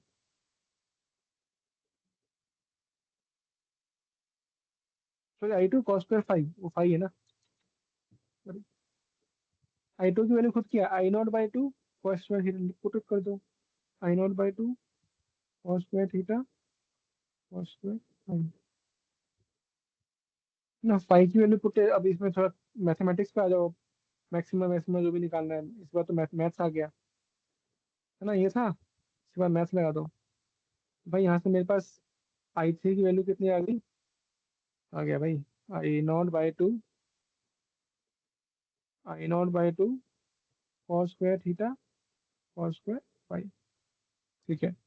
5 मैंने निकाल लिया, 90 माइनस थीटा है, पुट कर दो, थीटा कितना उसमें ले आते सब, I0/2 कॉस का 90 माइनस थीटा कितना हो जाएगा, साइन स्क्वायर थीटा, तो हो जाएगा cos square theta sine square theta, नहीं स्क्वायर स्क्वायर I0/2, तो क्या मैं इसको ले सकता हूँ ऐसे, साइन 2 थीटा क्या होता है, 2 साइन थीटा कॉस थीटा, तो मैं इसको ले सकता हूँ 2 sine theta cos theta by 2 का स्क्वायर, बोलो, है ना। हाँ सर। तो यहाँ से मेरे पास आ गया, ये तो हो गया साइन 2 थीटा, तो 4 4 2 8, I0/8 sine square 2 theta, mathematics है। अब मुझे चाहिए थी मैक्सिमम वैल्यू चाहिए थी ना, क्वेश्चन में पूछा क्या था, क्वेश्चन आ गया, मैक्सिमम मैक्सिमम पूछा था, बस साइन 2 थीटा की मैक्सिमम वैल्यू क्या किस पे होगी, इसकी वैल्यू मैक्सिमम कब होगी, जब 45। साइन 2 थीटा की वैल्यू 1 होगी, तो 2 थीटा कब हो जाएगा 90, थीटा कितना आ गया 45, 45 है क्या, 45, ठीक है। हाँ सर। तो ये ऐसे क्वेश्चन आते हैं आपके लॉ ऑफ मेलस से, ठीक है, बहुत सारे क्वेश्चन आए हुए, आप P/Q देखना, आपको इस पे इतने सारे क्वेश्चन मिल जाएंगे ना भाई, कि एक बार समझ में आने की बात है, उसके बाद तो आपको लॉ ऑफ मेलस के क्वेश्चन आपके जो भी है वो सॉल्व हो जाएंगे। अच्छा एक और क्वेश्चन करो, 2023 का है, बोलता है कि मेरे पास n पोलराइजिंग है, n पोलराइजिंग शीट्स है, are arranged such that each make an angle 45 degree with preceding sheet, मतलब इस बार क्या है, सबको मैंने 45 डिग्री पे लगे हुए, and unpolarized light of intensity I is incident on is incident into this system, बहुत very beautiful question, into this arrangement, ठीक है, सॉल्व करो, अच्छे से दिमाग लगाओ, आपको आउटपुट दे दिया है, द आउटपुट इंटेंसिटी दे दिया है आपको, is found to be I/64, पूछा है आपसे भाई कि वैल्यू एन कितने पोलराइजर को मैंने लगाए हैं कि मेरा इंटेंसिटी I/64 हो जाए, A4 5 3 6, सेम कॉन्सेप्ट है, पोलराइजर पहले वाले में जाने के बाद I/2 जाएगा, उसके बाद सारे के सारे 45 डिग्री पे है, उस हिसाब से देखो कब मेरा I/64 होगा, कितने मैं लगाऊंगा कि मेरे पास I/64 आ जाए, simple very beautiful mathematics type question.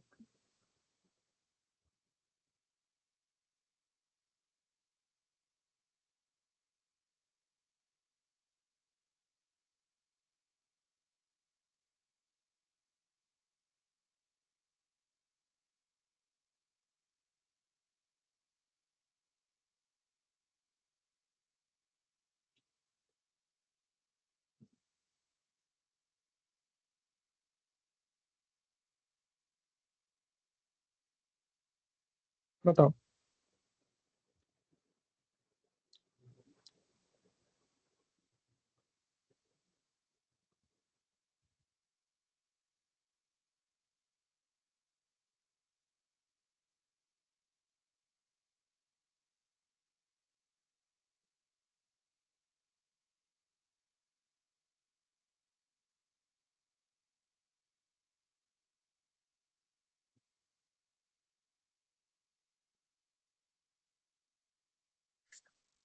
Sir पहले का 6।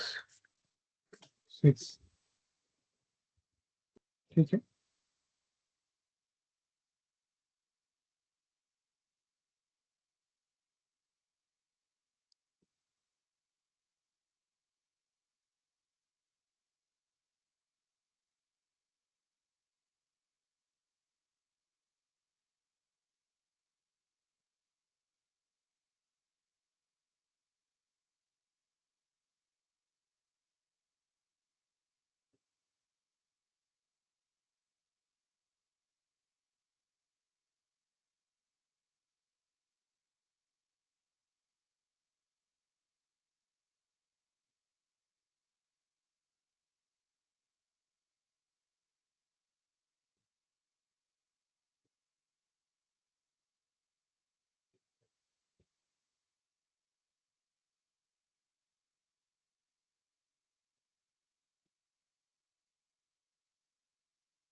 चलो सॉल्व करो।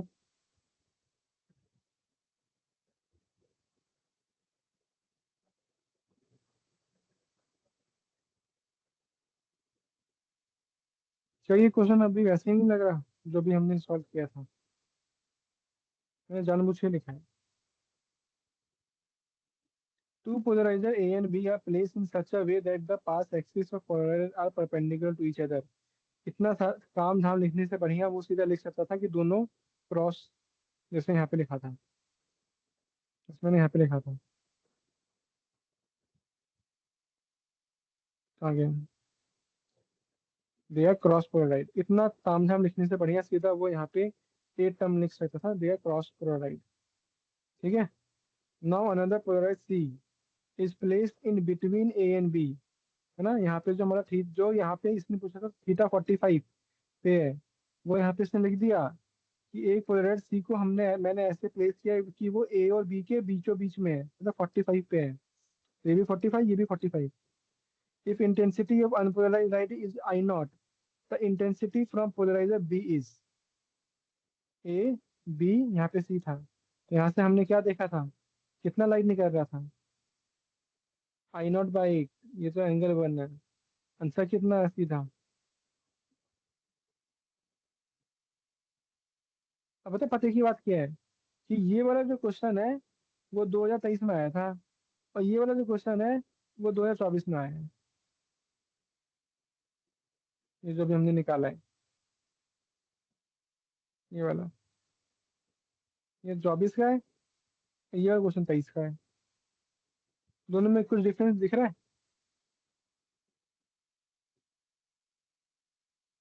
इतना तो नहीं।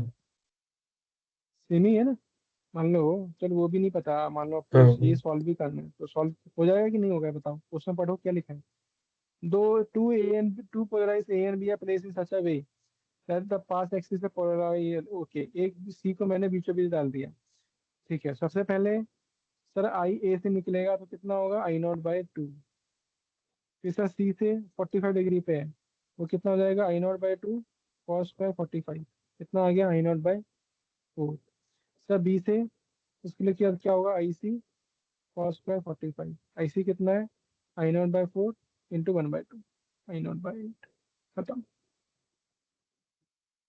ठीक है। तो सेम सेम क्वेश्चन को 2 सालों में पूछा था इसने, है, क्योंकि ज्यादा वैरायटी नहीं है। वैरायटी मतलब एक ही वही, दो तीन, एक दो ही फॉर्मूला है, वही एक ही फॉर्मूला है, वही यूज करना है और क्या करना है। ठीक है, एक ये करो, ये थोड़ा अलग वैरायटी का क्वेश्चन है। An unpolarized light beam of intensity 2I naught is passed through polarizer P and then through polarizer Q. ठीक है, शॉर्ट फॉर्म में लिख रहा हूँ, which is oriented in such a way that its axis make an angle theta दे दिया 30 degree related to P. आपसे पूछा इंटेंसिटी ऑफ इमर्जेंट लाइट पूछा है, हो जाएगा, सॉल्व करो। I nought by 4, I nought by 2, 3 I nought by 4, 3 I nought by 2। ठीक है, दो एक अनपोलराइज लाइट है जिसकी इंटेंसिटी 2I0 है, उसको मैंने पोलराइजर P और फिर पोलराइजर Q से पास कराया, और जो Q है वो P से 30 डिग्री एंगल पे है। तो आपसे पूछा है कि कितनी लाइट निकलेगी Q से।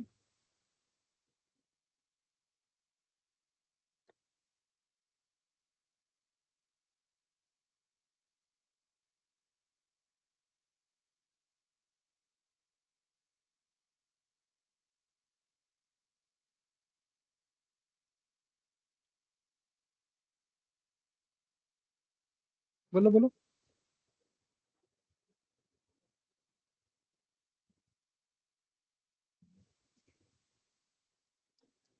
और 3I/4। 3/4 is correct. ठीक है, तो लॉ ऑफ मेलस समझ में आ गया। लॉ ऑफ मेलस, ये फॉर्मूला और ये डायग्राम तो बना लोगे। ठीक है, लास्ट टॉपिक है हमारा, that is Brewster angle, mu equal to 10IP of Brewster law. Brewster law of Brewster angle, topic is polarization by reflection. ठीक, अब देखो ये क्या हो रहा है। When an ordinary light is incident on the surface of a transparent medium, ये light को मैंने भेजा एक मीडियम पे, ये एयर है, ये वाटर, ये कोई मीडियम है, ये एयर है। The reflected light is partially plane polarized. The extent of polarization depends on the angle of incidence. For a particular angle of incidence, the reflected light is found to be completely polarized with its vibration perpendicular to the plane of incidence. ठीक है, the angle of incidence at which a beam of unpolarized light falling on a transparent surface is reflected as a beam of completely plane polarized is called Brewster angle। मतलब देखो क्या है, जैसे हमने वहां पे पढ़ा था क्रिटिकल एंगल, कि भाई कुछ एक एंगल पे मैं ऐसे भेजता हूँ कि वापस अंदर पूरा आ जाए, है ना, एक और क्रिटिकल एंगल पे 90 डिग्री पे जाएगा, उससे जैसे ही मेरा एंगल उससे ज्यादा होगा वो नीचे आ जाएगा। सेम वही चीज है यहाँ पे, एक एंगल होता है ब्रूस्टर एंगल। मेरे पास जब मेरे पास ये जो मेरा सरफेस है, ये जो मेरा सरफेस है, इस सरफेस पे मेरे पास जो लाइट आ रही है, मेरे पास जो लाइट आ रही है वो तो अनपोलराइज लाइट है ना, अनपोलराइज लाइट है, सब डायरेक्शन में मूव कर रही है। अगर मेरा एंगल ऑफ इंसिडेंस ऐसा है कि जो लाइट इसी सरफेस पे जो फॉल हो रही है इज रिफ्लेक्टेड बैक, वो सारी की सारी लाइट, उस वो लाइट जो है वो रिफ्लेक्ट बैक बैक हो गई, और कैसे, प्लेन पोलराइज। ठीक है, मतलब जो लाइट आया अनपोलराइज लाइट, उसमें से कुछ हिस्सा रिफ्लेक्ट हो गया, और जो भी लाइट रिफ्लेक्ट हुआ है वो सारा का सारा लाइट कैसा है, पोलराइज लाइट है। उसको हम बोलते हैं ब्रूस्टर एंगल। ब्रूस्टर एंगल, इस एंगल को डिनोट करते हैं हम IP से। ठीक है, तो सर आपने बोला सर ये लाइट आई, सर कुछ एंगल तो पोलराइज हो गया, और सर कुछ एंगल जो है वो मेरा रिफ्लेक्ट होके यहाँ पे आ गया। ठीक है, सर रिफ्लेक्ट होके आया, तो सर ये देखो, ऐसे ऐसे ऐसे, ये भी क्या है मेरा, ये भी क्या है, ये भी मेरा क्या पोलराइज भी है ना, मैंने पता है ना, इसको भी हम पोलराइज ही कहते हैं। कहाँ गया, ये भी क्या है मेरा पोलराइज, इसको ये भी डिनोट करते हैं हम, इसको भी ऐसे भी डिनोट करते हैं, है ना, ऐसे।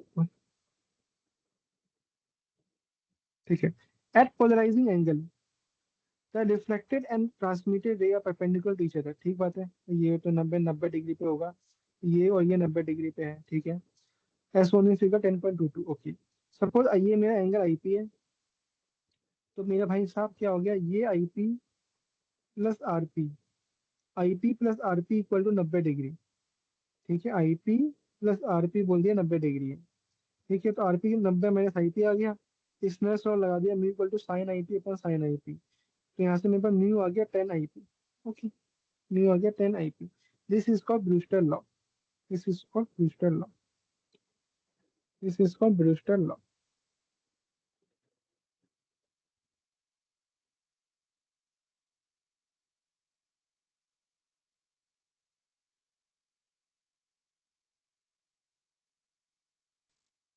Okay sir. ठीक है, सो मैं थोड़ा सा और अच्छे से एक्सप्लेन करूँ।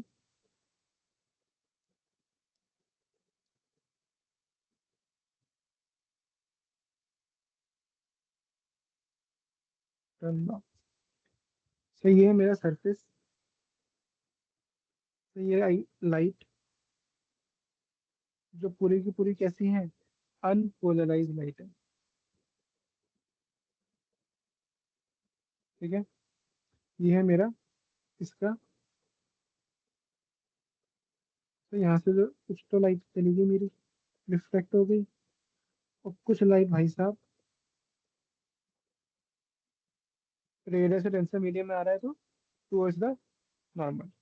ठीक है, यहाँ से जो लाइट आई है, यहाँ से जो अनपोलराइज लाइट आ रही है, यहाँ से जो अनपोलराइज लाइट को मैं दिखा रहा हूँ ऐसे, ये मेरी अनपोलराइज्ड है, ये पूरी मेरी अनपोलराइज लाइट है।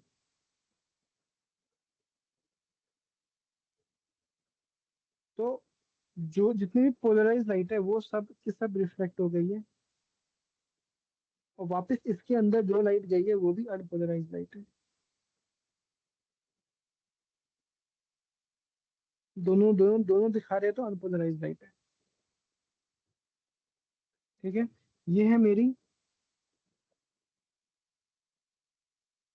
ये क्या है मेरा, ये क्या था मेरा।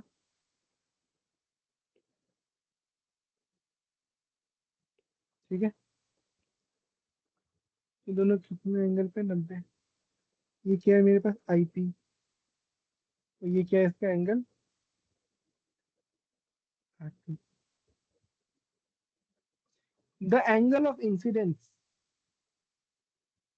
at which a beam of unpolarized light is reflected back as a polarized light is called Brewster angle. Definition याद रखो, एंगल, ये जो एंगल है, the angle of incidence in which a beam of unpolarized light is reflected back as a polarized light is called Brewster angle. बस, बाकी तो mathematics, IP plus RP 90 है, यहाँ से म्यू आ गया sine IP plus sine RP, तो sine IP, RP की जगह लिख दो 90 माइनस आईपी, तो कॉस आ गया, तो म्यू आ गया 10 आईपी। तो अगर आपके पास सिर्फ देखो, अगर मेरे को सिर्फ ये एंगल पता है, 30 डिग्री पता है, सपोज ये 30 है, तो मैं यहाँ से अगर ये, तो यहाँ से मैं म्यू बता सकता हूँ, 10 30 कितना होता है, 1/√3। समझ में आ रहा है, मुझे आरपी की जरूरत नहीं है। अगर ये, अगर क्वेश्चन में बोल दिया है कि ये जो इंसिडेंट एंगल है वो कौन सा एंगल है, ब्रूस्टर एंगल है, अगर ये जो एंगल है, ये वाला एंगल अगर ब्रूस्टर एंगल है, तो मैं सीधा यूज कर सकता हूँ formula mu equal to 10 IP. तो याद रखो म्यू के कितने फॉर्मूले हो गए हैं, म्यू का क्रिटिकल एंगल के साथ भी लिंक है, mu equal to 1/sin IC। Mu का ब्रूस्टर एंगल के साथ भी लिंक है, mu equal to 10 IP. Mu का नॉर्मल भी है, C/V। Mu equal to sine IP, sine I upon sine R. तो याद रखो जितने फॉर्मूले होते हैं एक ही चीज के, उतने क्वेश्चन वो पूछ सकता है मिला के आपसे। समझ आ रहा है, जितने फॉर्मूले सेम चीज के होते हैं उतने ही फॉर्मूले वो पूछ सकता है क्वेश्चन में मिला के। क्वेश्चन करो।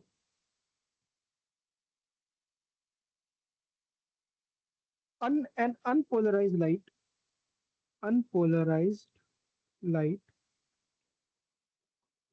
is incident on a plane glass। ठीक है, मैं क्या बोल रहा, एक अनपोलराइज लाइट है, is incident on a plane glass. Question में पूछा है what should be the, what should be the angle of incidence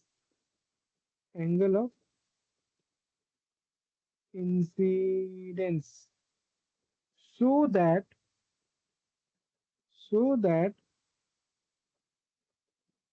reflected and refracted rays are perpendicular to each other। बताओ भाई।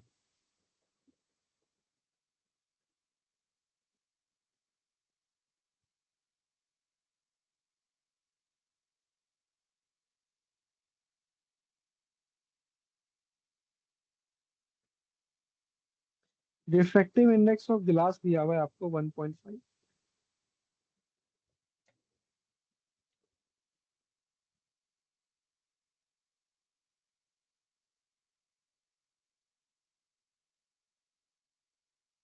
एक अनपोलराइज लाइट है,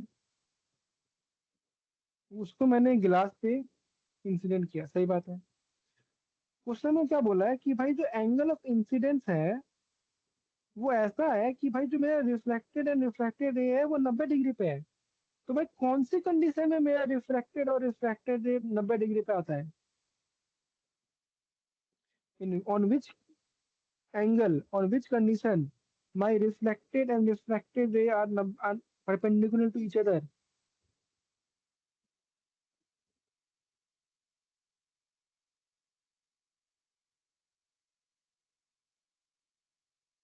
ये तो पढ़ा है। Refracted and refracted ray are perpendicular to each other। लिखेंगे ना diagram? See, these two are sir perpendicular to each other, मतलब this is a case of Brewster angle। This is a Brewster angle problem।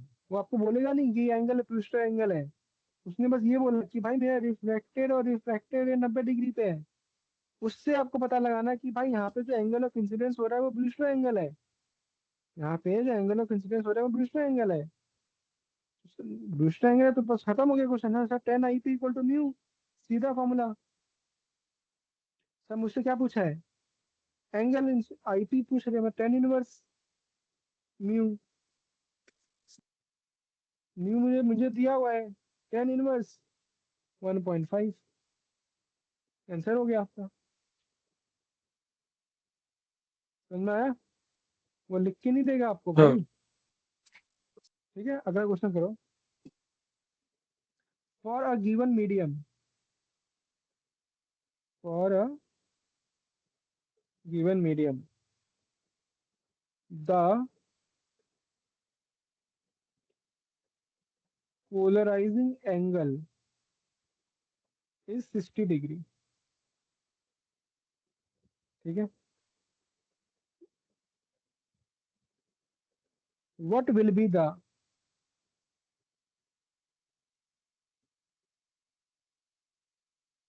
refractive index mu and critical angle of this medium?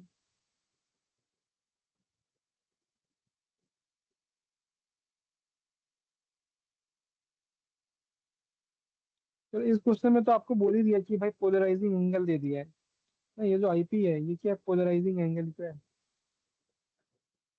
Incident polarising angle. IP क्या है आपका? IP क्या है आपका? Polarizing angle. अगर आपको लिख के दे दिया तो भाई बात ही खत्म हो गई। पोलराइजिंग और ब्रूस्टर एंगल कुछ भी बोल सकते हो इसको।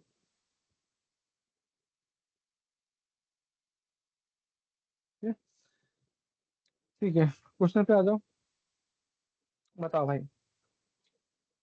आईपी दे दिया है तो म्यू निकालना आसान है, म्यू निकालना आसान है तो क्रिटिकल एंगल निकालना भी आसान होगा तब तो फिर।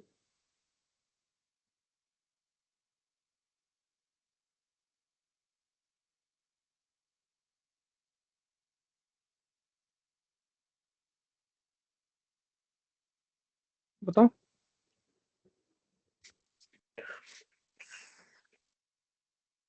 कितना आ रहा है इसी। मुझे साइन इनवर्स 1/√3 आ रहा है। ठीक है सर, यहाँ से आईपी आ गया 60 है, तो म्यू हो गया 10 IP। तो म्यू तो आ गया √3।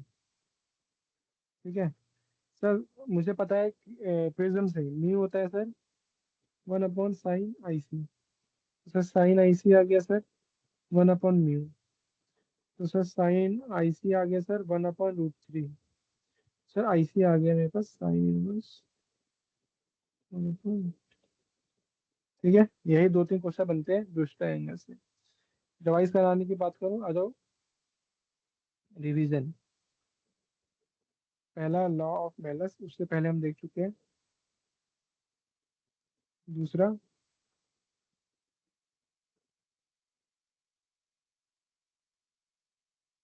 Law of Malus. ठीक है, लॉ ऑफ मेलस जैसे ही आए तो आपके दिमाग में ये छप जाना चाहिए। ये है पोलराइजर, ये आई है,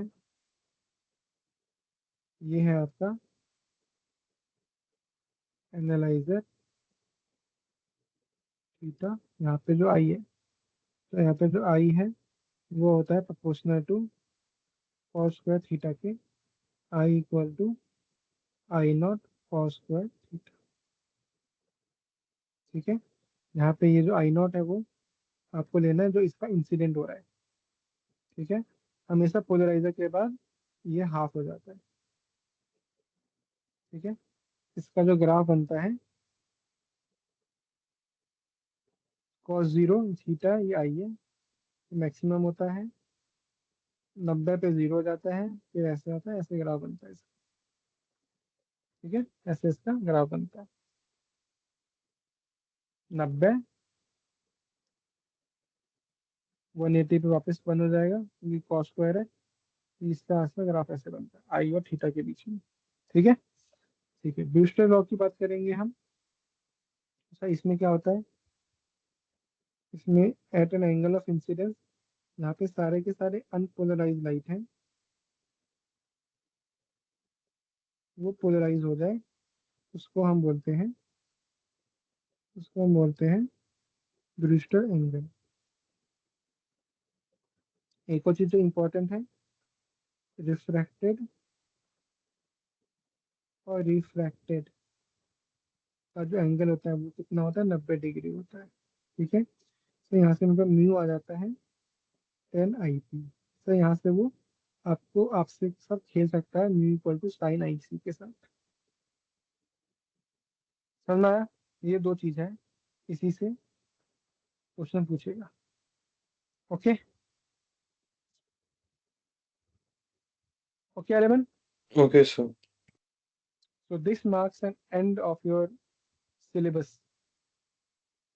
ठीक है, यहाँ से आपका सिलेबस खत्म होता है, आप परसों एग्जाम दो वाइवा वाला।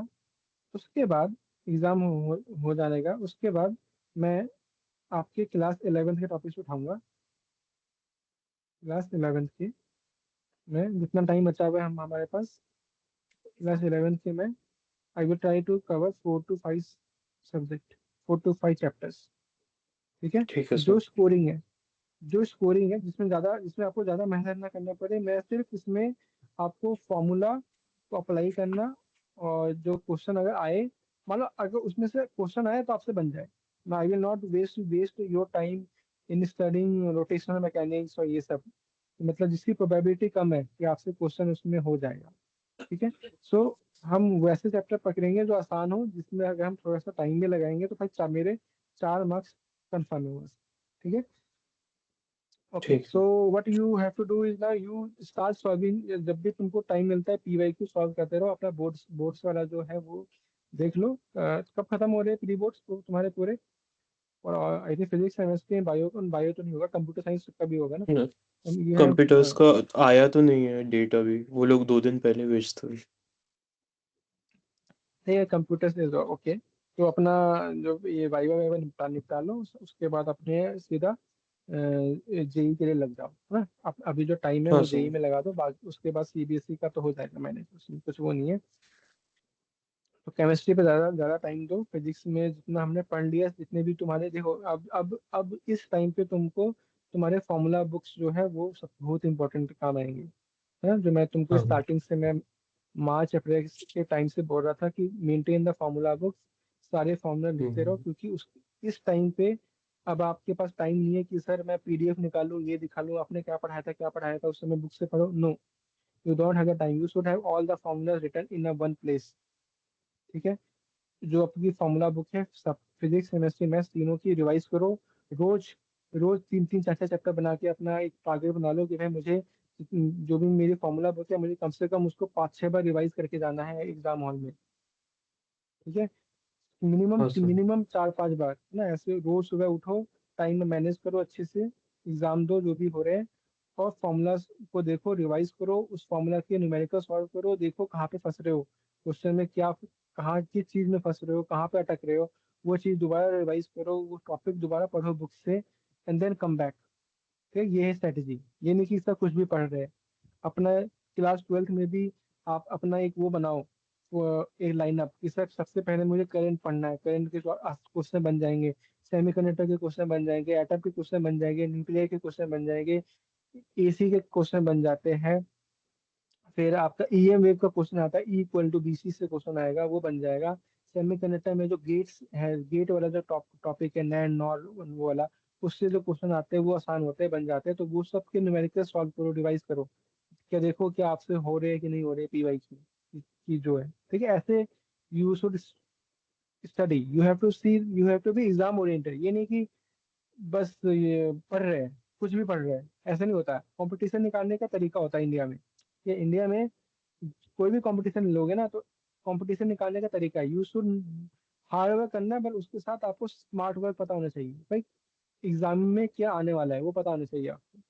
ये नहीं कि पढ़ रहे हैं कुछ भी। ठीक है, तो that strategy will help you कि किस क्वेश्चन, किस चैप्टर से कहाँ से क्वेश्चन आने की संभावना ज्यादा है, तो वो टॉपिक को मैं, उस सेक्शन को मैं स्ट्रॉन्ग कर लेता हूँ। जैसे मैं बोल रहा हूँ सेमीकंडक्टर में आपका गेट से क्वेश्चन आएगा ही आएगा।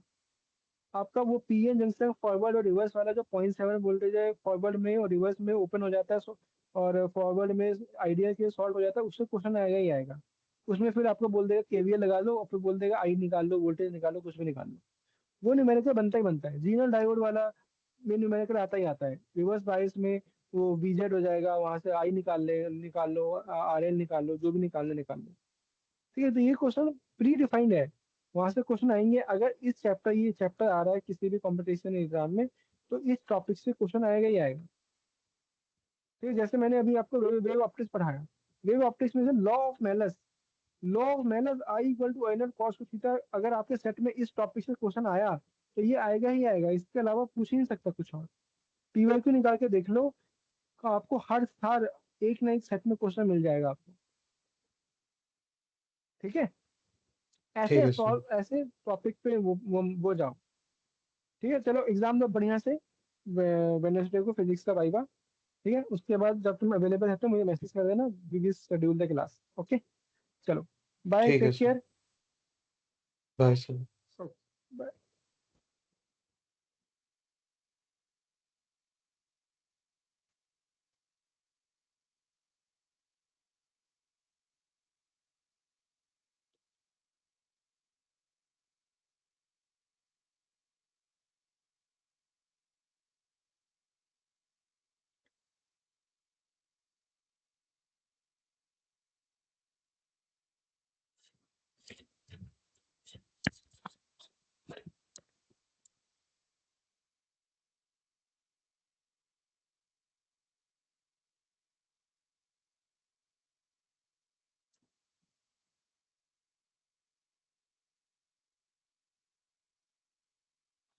हाँ, हाँ। भाई। আবার লেট লেট हम्म। হয়ে গেল। हम्म। तो सिलेबस खत्म हो गया, सिलेबस खत्म कर रहा था अभी तो जो। पापा तो पता नहीं सोचा था कि ये दोबारा हम कल ही क्लास क्या करें। वो क्या हाँ, बोले? नहीं पापा का जो तो क्लास में लोग तो परीक्षा में लोग से सब असुत रहल छै। मेरा हो गया एग्जाम सब। हां, वो पूछे छलखिन। खेला खाना हम्म। सुत सुत सुत लीजा ठीक से दिन ठीक है। सुत सुत लेट में लोग घरे जाके रहे छै।